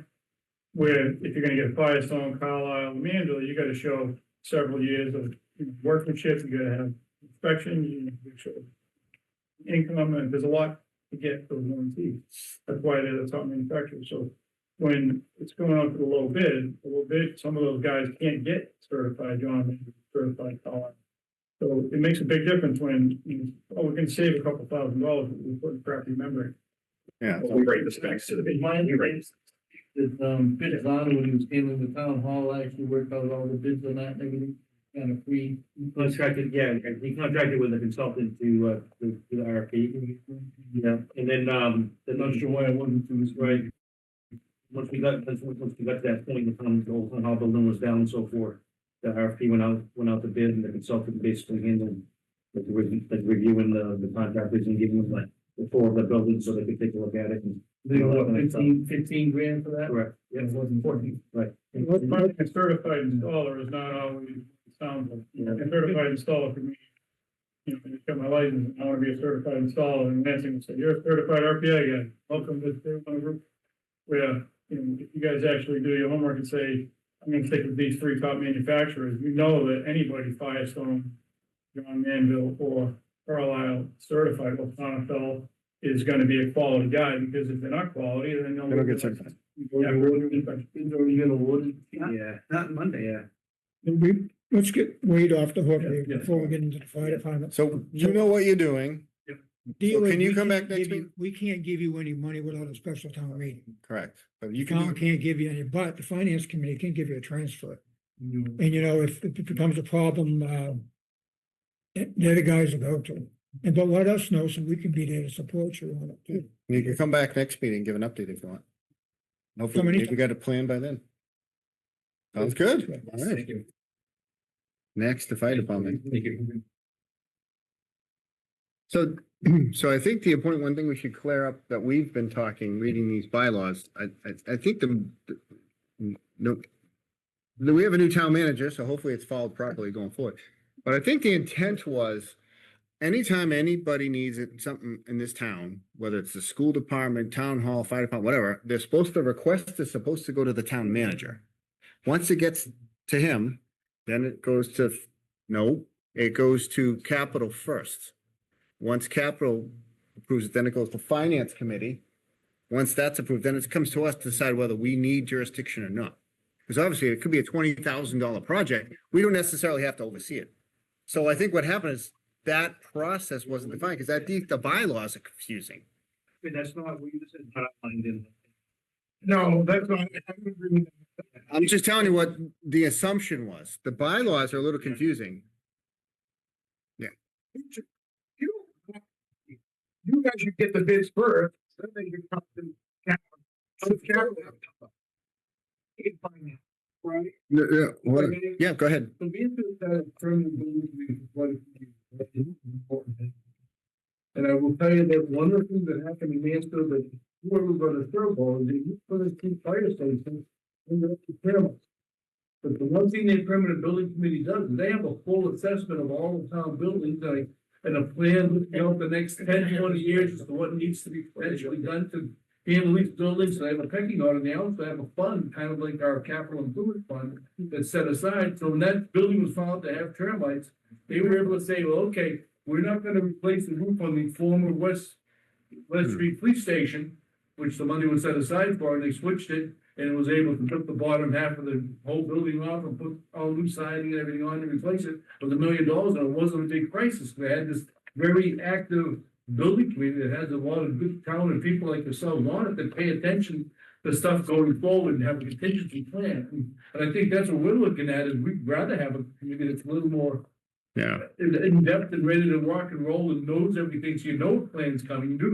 We knew that this was coming with the tear down of the town hall, and I tried to beat up Mr. Units over and over again, and include money for the fire station to do all their work. You know it has to be done. And you didn't want to muddy the waters and possibly have the project go down in flames for the new town hall by adding additional monies there, but we still need the monies. So we're back here now, so we So- mentioned about the school project. Let's look at what they need to finish the inside as well, because that's part of the roof job, one way or the other, instead of having it come back separately. And this may be a separate conversation, because I know I've highlighted this in you guys, but if you read the town charter, it says capital improvement committee shall be established anyway to set forth a 6 to 4 of the town charter, whatever section that is, but it says shall undertake the review and recommendation with respect to departmental requests for capital items and capital improvements to be undertaken in the next 5 years. That's the 5-year plan I've been asking about the last 3 years. And the capital improvement is anything over $10,000. So that's why we were saying everything should go, You know who the chairman of the capital improvement committee not me. Oh, man. is? So hold on. So which is the first step. He's a voting. Yeah. But I will. So again, I think this stuff isn't worded correctly. There's too much of this. So, Yep. Capital plan, right? You've always had that, not us, you know? not us. I think the capital committee. I'm not pointing fingers. I'm trying to straighten it out so we all understand what we're. We're quibbing. Correct, quibbing, like a ladder truck and all that kind of, I agree with you. But then it comes, Guy, manager is the first point. correct. He's the one running the town. he comes back with, I have chapter 20 of the mass laws, which you don't have. This is more specific Mhm. about what should and shouldn't be done. So he's the first step. Once he finds that we have a roof going on in a school, he should come to the permanent building committee and say, this is going to be a project, but we're the ones that's supposed to oversee it. Mhm. So here's the project, what do you think? Then it follows the regular process for capital and finance and everything else along the way. But these two projects between the fire department and the school were not handled properly, and we were not advised properly. My personal opinion about what you guys are doing in the fire department, you guys are too far ahead of us. You might as well just finish it. Yeah. Because we're totally out of it. Well, to add on to what you said, Bob, when we met with you, I don't know when it was. 6 months ago. and everything. Right. October 30th, 2023. Was that long ago? No, and then you're off. We met, yeah, we met, June 18th. yeah. I was gonna say, yes, we did. Yeah. And we said, if you need help, ask for it. We didn't think, we thought you had it under control, but I think the value kept increasing. Okay, and that's what was, but we didn't have final pricing because, Building the bathroom, that's all we did that one. I showed you that they were in the middle of doing the construction of the bathroom. It wasn't done. Staff to do work. Yes, you're right, we did utilize some staff. Yeah. Thousands are all. Yeah, we had prisoners painting in there and we're trying to save money everywhere we can. So all of that strategy, we didn't want to get in the way of that. If you start bringing into permanent building committee's oversight, then we, anything over $1.5 million, you have to get an owner's project manager in. That means prevailing wage. So we can, to Bob's point, we kind of like, you're ahead of us. Keep going. Carl's out of the bind. Even in the charter, it says you guys can refuse the project if you want. correct, So you send it back to them, is what you guys are saying? And the town manager never gave it to us in the first place. Correct. It's not like we gave it back to them. We never had it. Wasn't me. Okay, yeah. So my point is this, you guys are already into it. Right. You've already got your plans, you know what you want to do. The only way we can help you, in my opinion, is, as I indicated earlier, if there's any money left over from this building, the school, fields, and the community building, if there's any money left over, then we could perhaps throw a few bucks at you.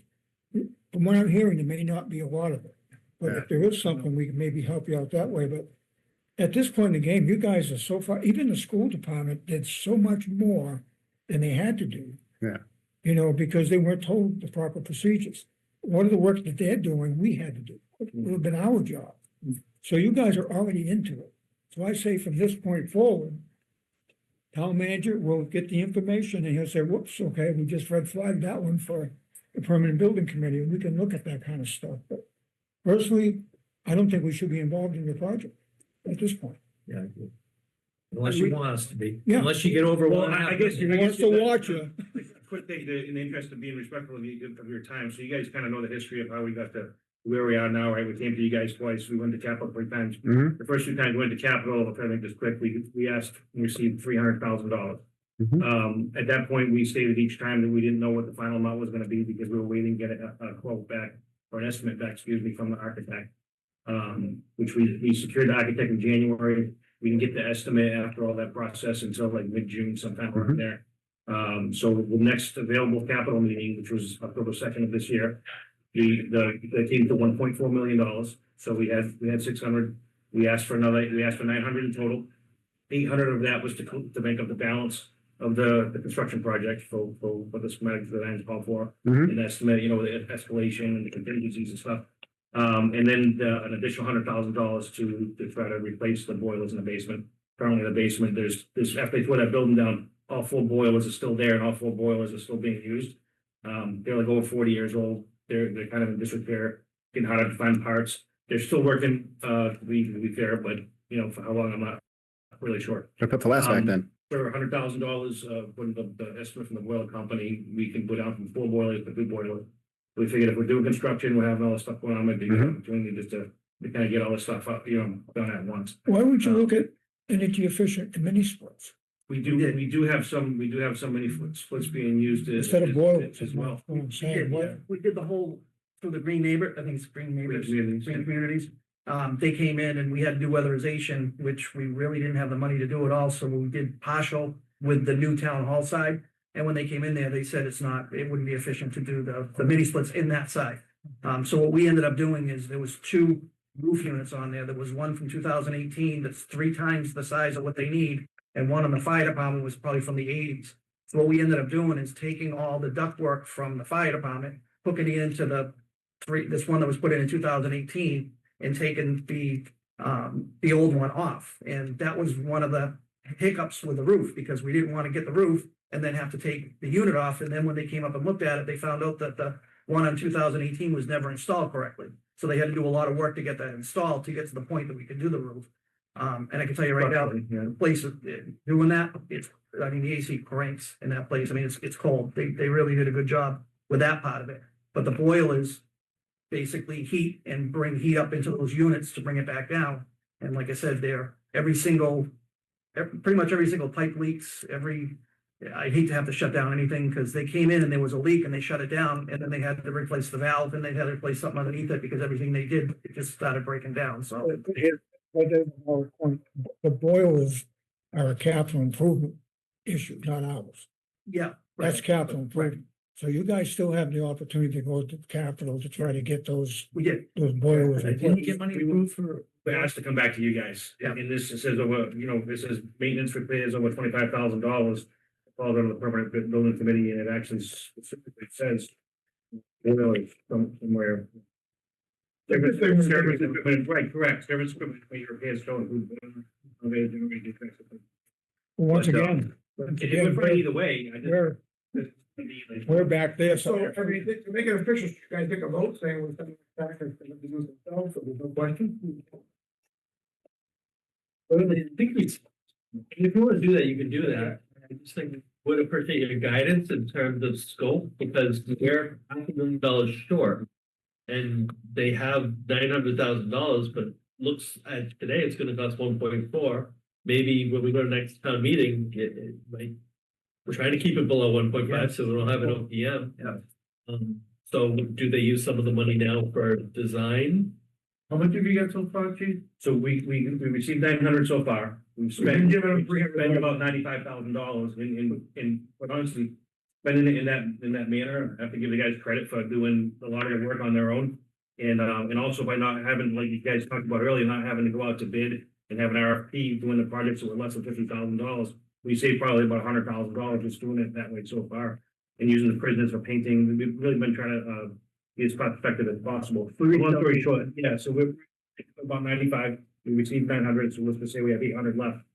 Talking with the architect a couple of days ago, because when we went to Capitol, we asked for the 900, we got 300, right?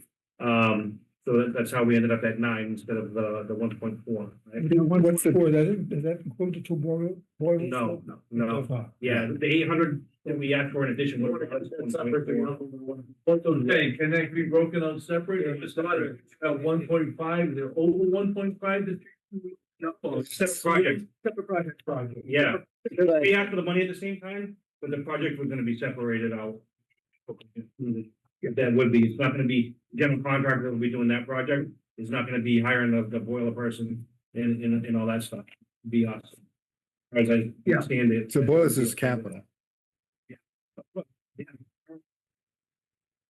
Select board had a vote on capital budget, which is what we over time. Yeah. My comment when we went through the line items was, I know you requested 900,000. Actually, the town manager recommended 900,000.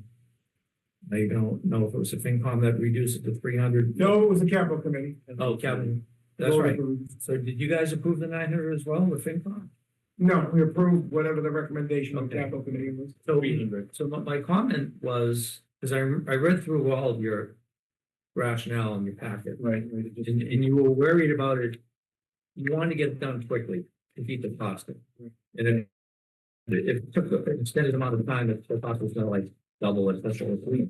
Yeah, not that, but we asked them to phase it, thinking that maybe we could check it, we had it like over several years. But it was, that's, I'm just using round numbers, 1.4 to do it as a whole project, and 3.3 if they phased it, the 9 separate phases. No, I think you kind of went into like 3 phases or something. like That's that. not good. So I mentioned in our meeting, I said, well, only giving them 300 is not gonna like triple the cost because now they're gonna have to do it over multiple So we phases? didn't have money to give them too.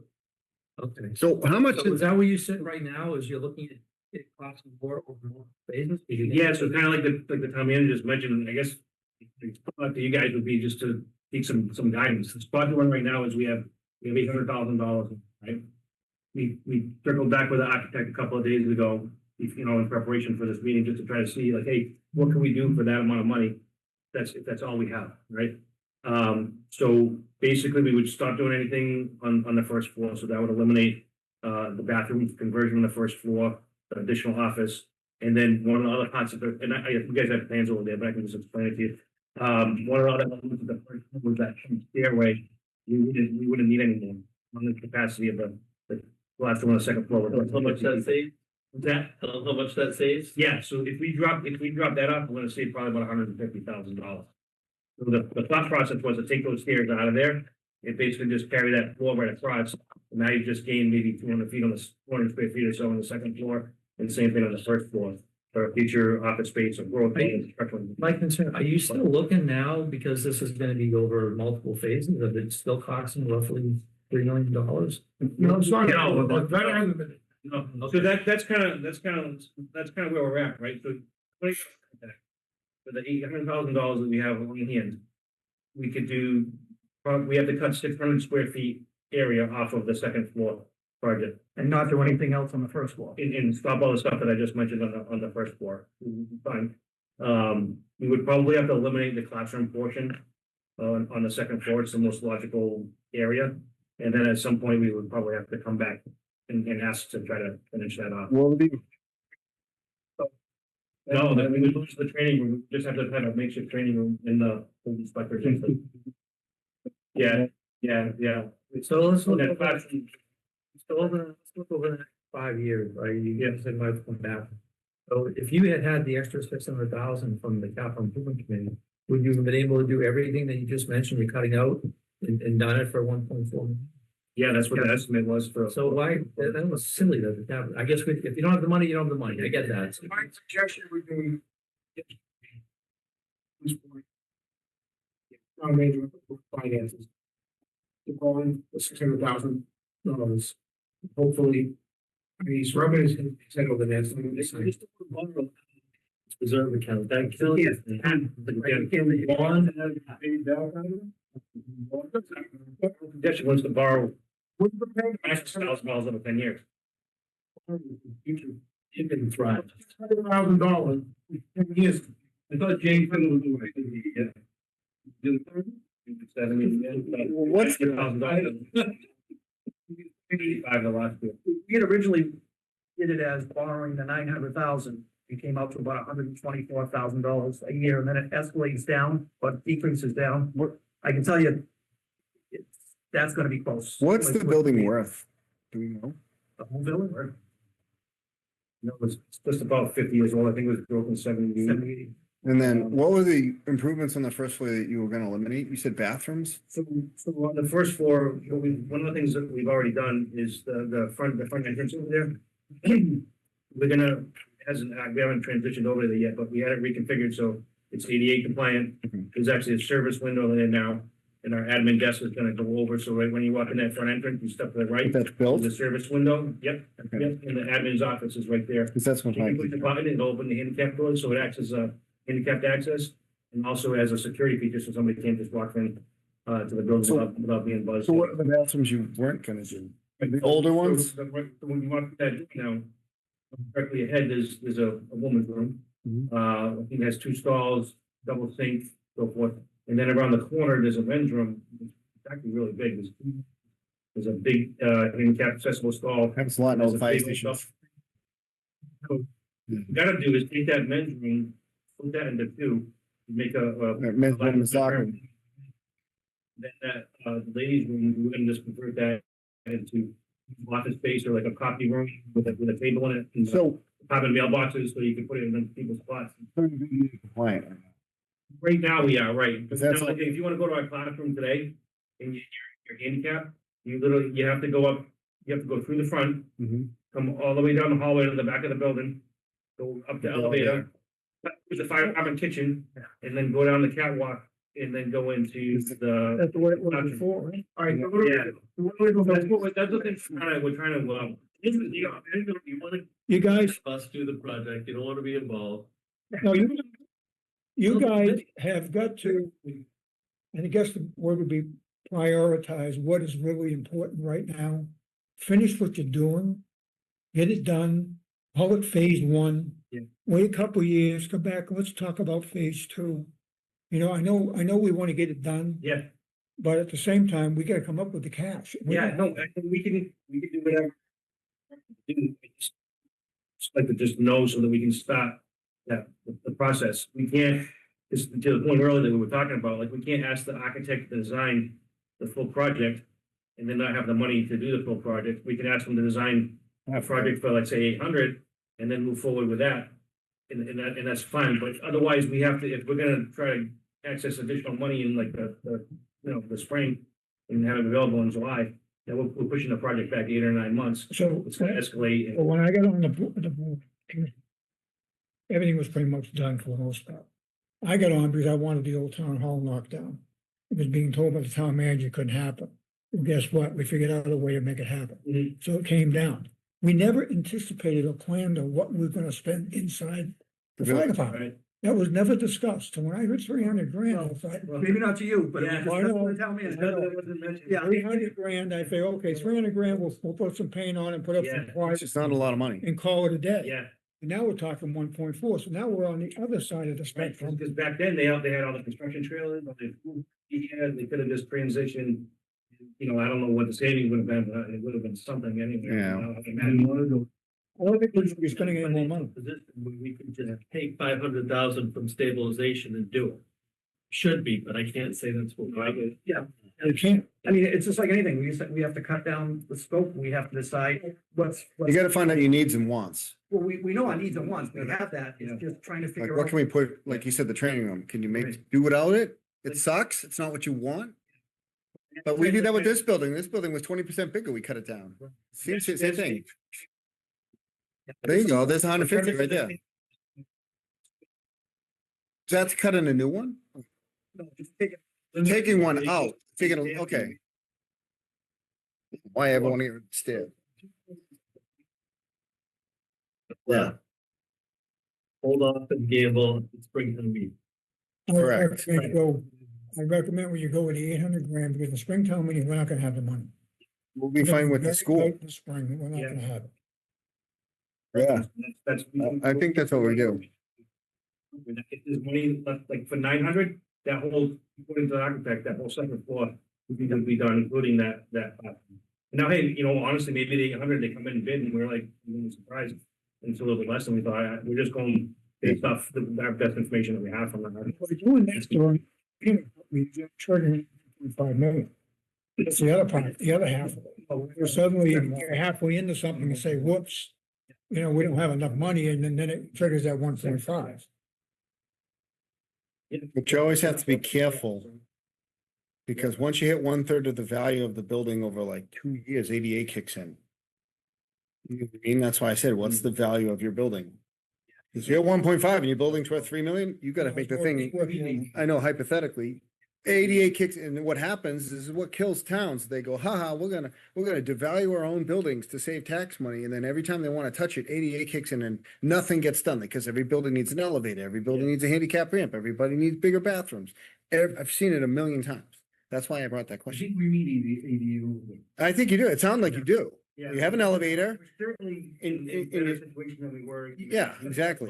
Yeah, because you didn't have those bathrooms before, right? Yeah, so you're in a better shape. Yeah.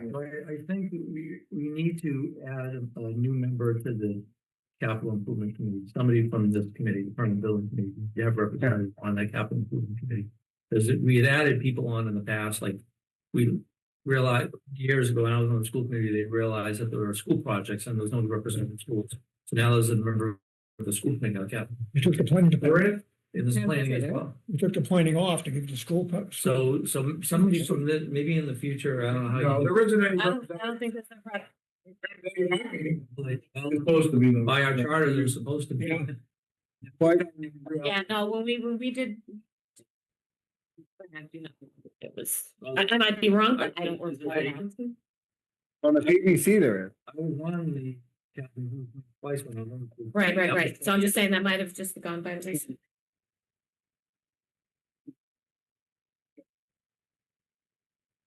Is Adriana? Okay. All right, it's What? 8:15 at night. Oh, I okay. gotta keep on my time this. Well, we can speak on it.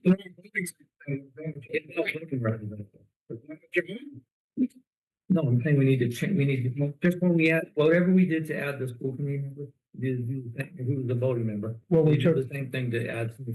prior to the charter, and what we did, we took the planning board member off, which was useless. We didn't really need that person. Gave it to the school committee. We started playing with it. Are they voting member? Yeah. Yeah. We didn't to last fight nobody. We haven't played anyone that. We did. To be honest, Carl Parker. We put it in. But he would be able to, if one of us was on the capital improvement committee, I'm not saying the vote would have been different, but at least we would have had somebody arguing your position who's a Yeah. representative of the town, not an employee. I'm afraid that in 5 years, we're gonna say we spent $1 million more than if we had 600,000 approved day one instead of the 300, instead of the 900,000 instead of 300,000, 600,000, no bit. But then the other thing is, as far as the monetary amount, obviously $10,000 has to go to the capital improvement committee, right? Anything less than that, the departments can spend on their own as expenditures out of the budget. But over 10 million, they can go to the capital improvement committee. I guess the school department could decide to spend 50 cells out if they wanted to on operating stuff, but the threshold in order to bring it is 10,000. And then, as we talked about, $1 million. This committee, if it's over $1.5 million, we need to be helping with the project. If no other purpose, then to help select the OPM, right? And then monitor every month or 2 months, bring them in and have them give us an update. The other flip Anything over side, 25,000.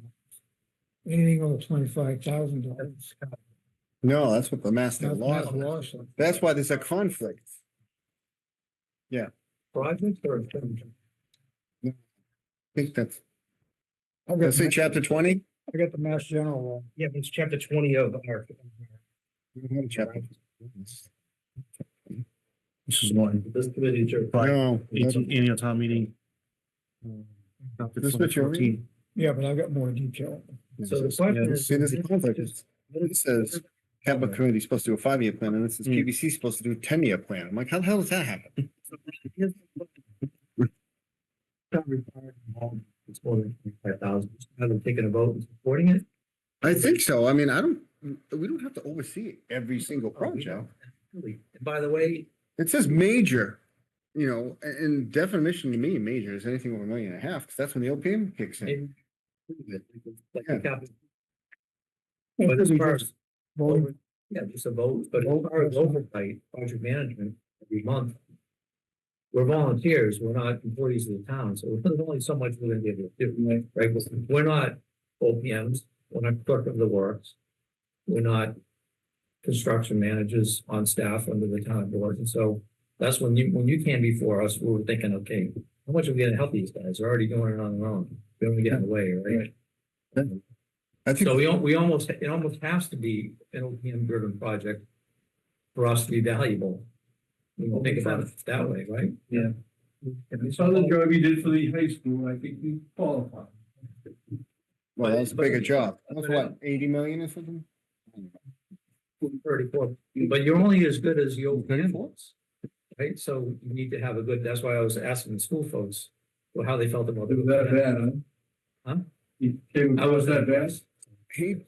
He seemed uncomfortable with the presentation, is what I'll say. And I watched it, he looked very uncomfortable. He kept asking the other guy for the answer. The heavier guy. He was the guy that was on the right. James. It just seemed like they were asking for answers from each other. Help each Yeah. other. I knew you were gonna say something else and you cut yourself. So.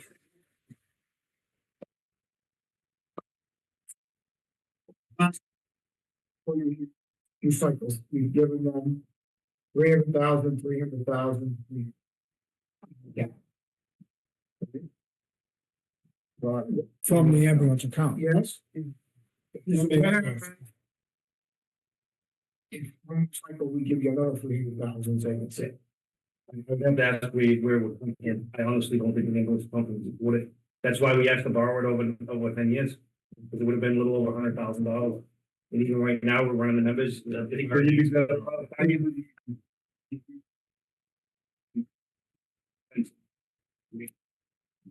can do a little bit better. Okay. They pay for 15 firefighters, 2 ambulances, 2 fire trucks.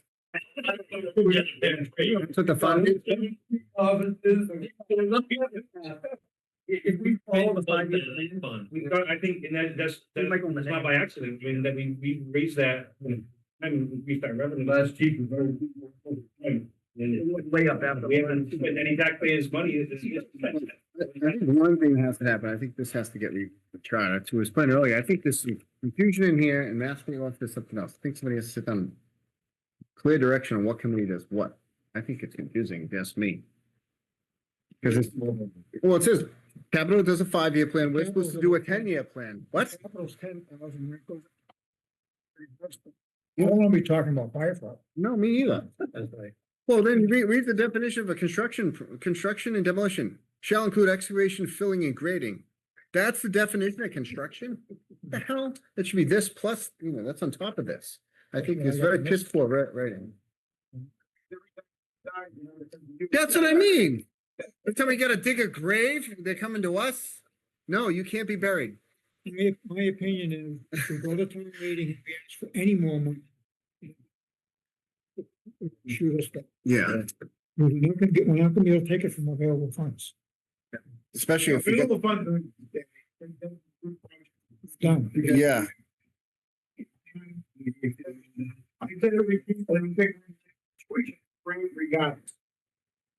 So by the way, this is why the town manager is a gatekeeper with things that come before us, is because we don't understand the finances and how much the ambulance account has been depleted. That's why it's got all filtered through him.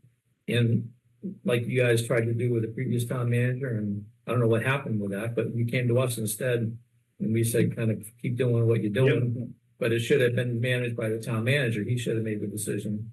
I don't think he was in that meeting, was he? I think James was, but town manager was. The one in October 23. Or maybe it was. Probably. Did we have it in, October we had it in 23. that he was small there. room over there? Yeah, He wasn't there. Yeah. so Mark, which I'm spot again. So what would happen if we took the 800,000 they had left? Put it right back into the ambulance account, transfer it back into the ambulance, so now there's zero. Rescind the appropriation. Rescind the appropriation and bond the whole thing. To pay it out of the ambulance account over an extended period of time. You mean put the 300? Could you make an interest off the 800? Concerned about the balance of the ambulance account, that we spend the appropriation. Bond it, we can pay it coming out of the ambulance account over. So you hope that you catch up.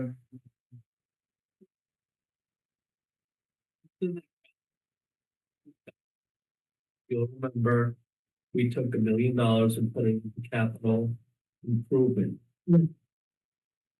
We only spent 135,000. Correct, it's gonna go to the spring, which we normally do, we almost fund it every. You're gonna spend it, you're gonna spend it in spring. 800,000 You're gonna spend a lot of. plus in there. I don't know what other departments have projects under line. You have ambulance payments, you have fire truck loans, you have all the stuff, schools, we have Promethean boards that we borrowed money on and the payments to be made on. You're gonna look at all the fixed payments that are gonna come out in the spring. Before anybody else. Next year, there's 140 for the Promethean boards. In the fire trucks, the ladder truck, and the ambulance. Those were all bonded too. Out of the ambulance reserve. Done in the capital stabilization account. What do you mean? Which I So think, we have 800,000, not supposed to next year's. Another option too. That's correct. Change that to. well, the thing is, we might be able to do the second floor for 900, and that means we only need 100 more for the construction. First. Yeah, but there's another option, but I don't want to jeopardize the school roof. The other option is you go for $9.9 million for the school, and you add another Million for them. $1 million for the renovation of the Simsbury Fire Department. But that could hurt the school roof. It's probably not a good idea. I don't think, I think kind of. I think it's better putting the big meetings. You have now, it's good enough for project, do what you do in phase one, and like you said, a couple years from now, come back. for Yes. And the only other thing that I was just mentioning to Zach is, so like, next year, for example, the apparatus payment, $649,000. That's slated to come out of the ambulance fund. If it wasn't, if we, totally up to you guys. If you transition that to be a capital payment instead of an ambulance. But then you're gonna payment, come up with that money, That as we- opposed to rescinding it. Right, we still have to do it in two phases. Right, so the answer to your question, 5 minutes ago, yes, we could do that. We could bond it out of the ambulance reserve. And that would allow you to do the whole Find thing, out- whole job. find out from James, he thinks the payment will be. And decide how many years can you bond it for, you know, 1, 10, 15, to make it. I think the useful life is probably 20, but the shorter the better. I agree. 10, If you 10.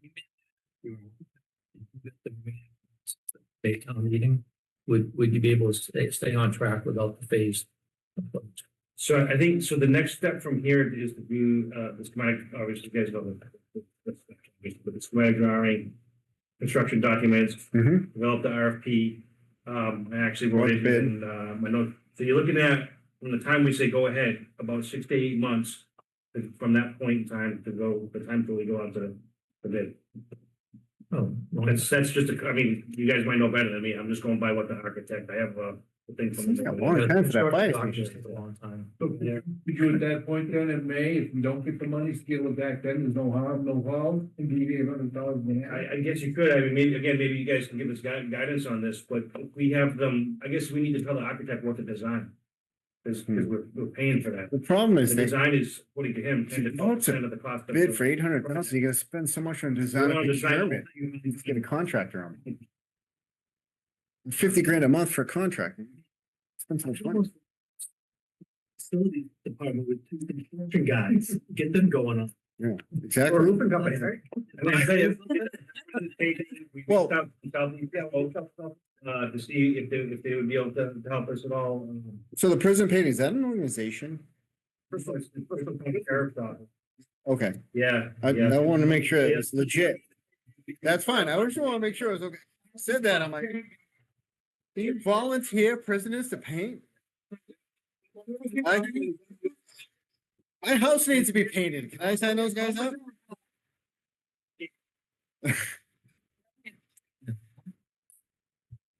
The architect for that aspect, for the full blown. Everything. Every, It's probably high.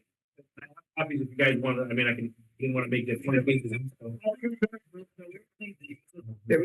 we're joking about all the work you've done and everything. Was that 1.4 million based on prevailing wage or was it? It has to be. The projects that we've already done, it was based on that also being done at prevailing wage. So I said, I feel like we already priced in about $100,000. Cut the stairway out, and I just drop another 150.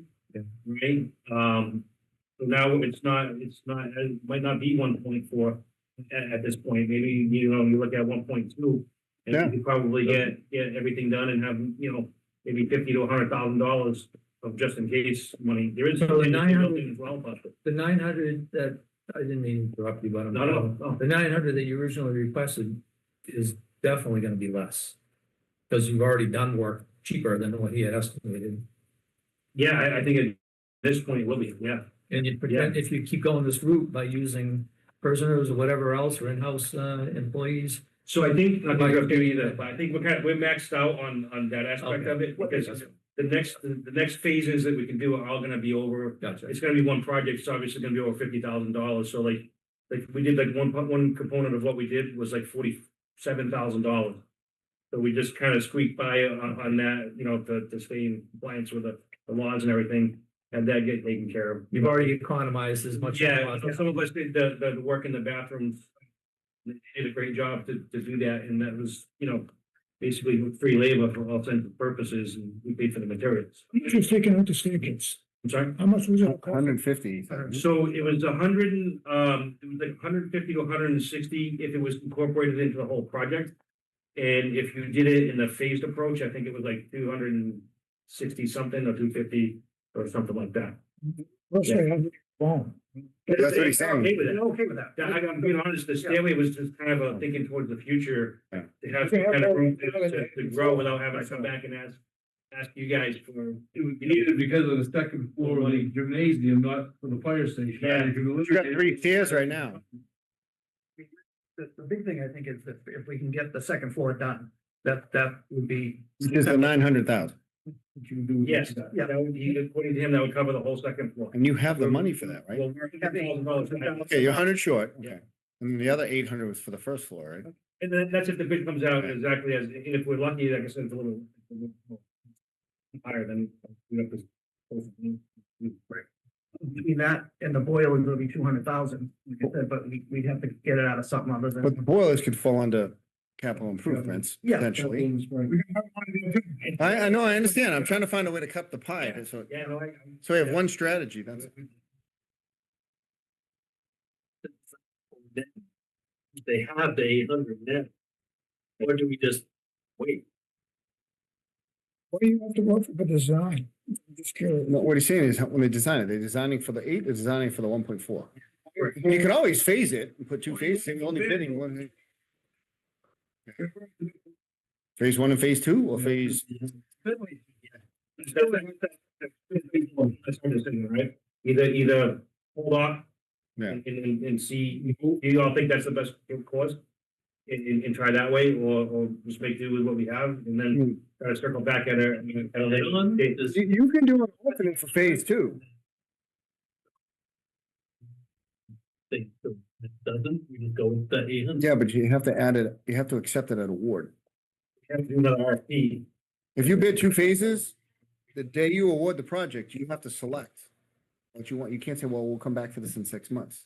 The price for 30 days. Well, You can, but you have, when you award, you have to determine at the time of award which alternate you're accepting. You can't say 6 months from now.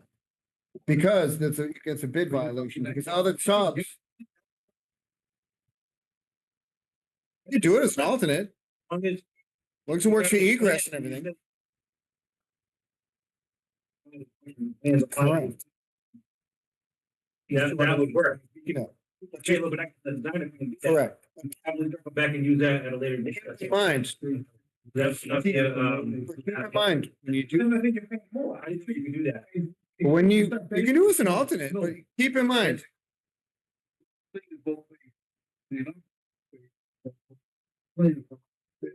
correct, but you have to accept them once. But keep in mind, do a phase project. This is the trap. Everybody falls into. I put a presentation together on this. Phase 1 has to function if phase 2 never happened. You can't be like 1 and 2 and just cut it in half. Oh, your boiler's over here, but something else over here, and they're supposed to work together. You got to make sure that they stand alone.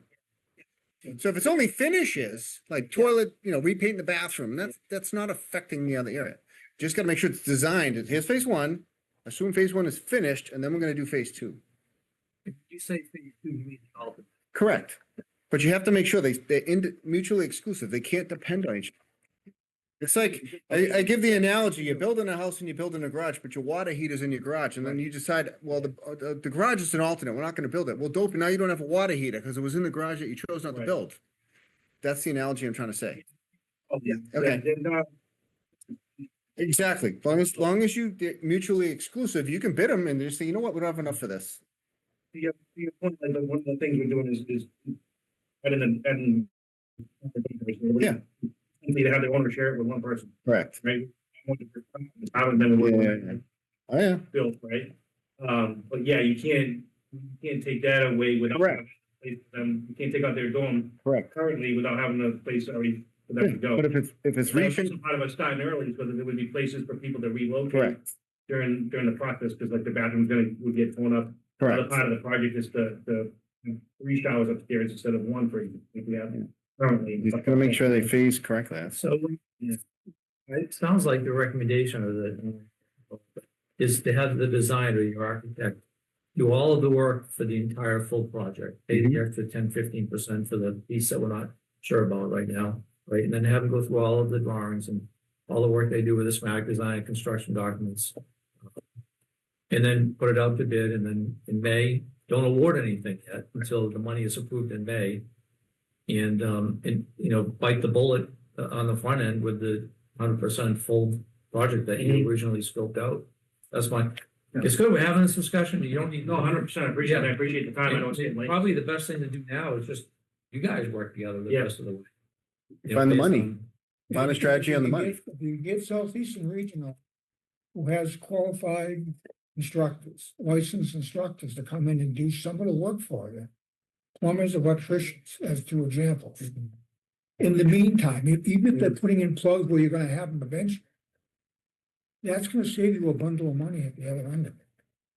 All you're paying for is material. No, I get it, that's the same concept as when we use the prison, I think that the trick is just to figure out what, how would they mesh into. You'd have And to- you're going out to bid and then you're gonna have these guys Yeah. doing work. What are you bidding on? It muddies the waters. Tricky part. I know they could do that blank wall point, we could like 75 grand, Sean. Yeah, we could, yeah, that would be a good idea. Like your training room, you could run infrastructure to his point, you could run your conduits and work boxes with pull strings and I'll pull wire. We'll get to that later. It's the infrastructure behind the drywall. Yeah. It's easy to pull those later. You might find more of these things, like I said, you've already economized pretty much to the wall. You already backed up. Everything else is you're gonna need professionals. Yeah. Sounds like- So I guess, Southeastern, we've reached out to them a couple times, yeah, we haven't really, they got back to us once and said they'll get back to you. And we haven't heard back, I'm sure they're busy, so we have tried that, it's not a hard no yet, but we're still kind of. We can do it. The contact you. Jared. No, it's actually I think his name is Jared Yeah. the superintendent gave me to the person who's in charge of it. Why didn't you get somebody else? Yeah, I got 3 phone calls and 4 emails to him and hasn't responded back. drive up there. I'll go back to the superintendent again. Don't we have a rep for the? Oh, yeah. Well,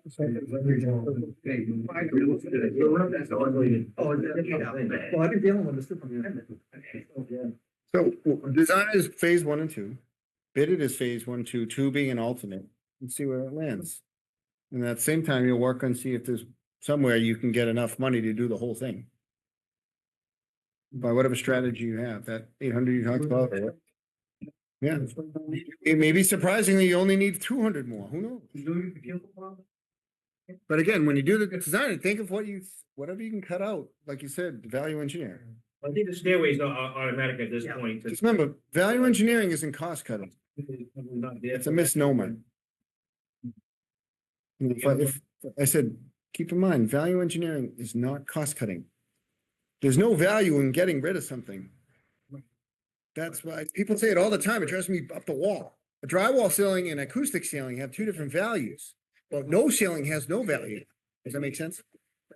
But to your point, if you can eliminate painting or flooring or something that you guys can do yourself, take it out of the bid package, it's fine, but don't interfere with the contract. You can't do something that's gonna hold up his occupancy.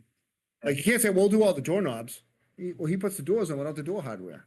Now you're interfering with his occupancy. Yeah, we at this point, Yep. we kind of like, Okay, it's also a matter of us having time to yeah, actually do it, which is taking away time from, family and stuff. well, no, Yeah, no. other stuff too, so. Well, we're gonna get a lot of prisoners to come and help them. Yeah, I feel like the painting. Well, you know what, too, that, I can tell you, my son's a junior in the high school, and there's a lot of kids that have to, 120 hours volunteer time? Might be able to get some kids to throw some paint too. If somebody's willing to supervise it, but it's another option. So far. Get right on it.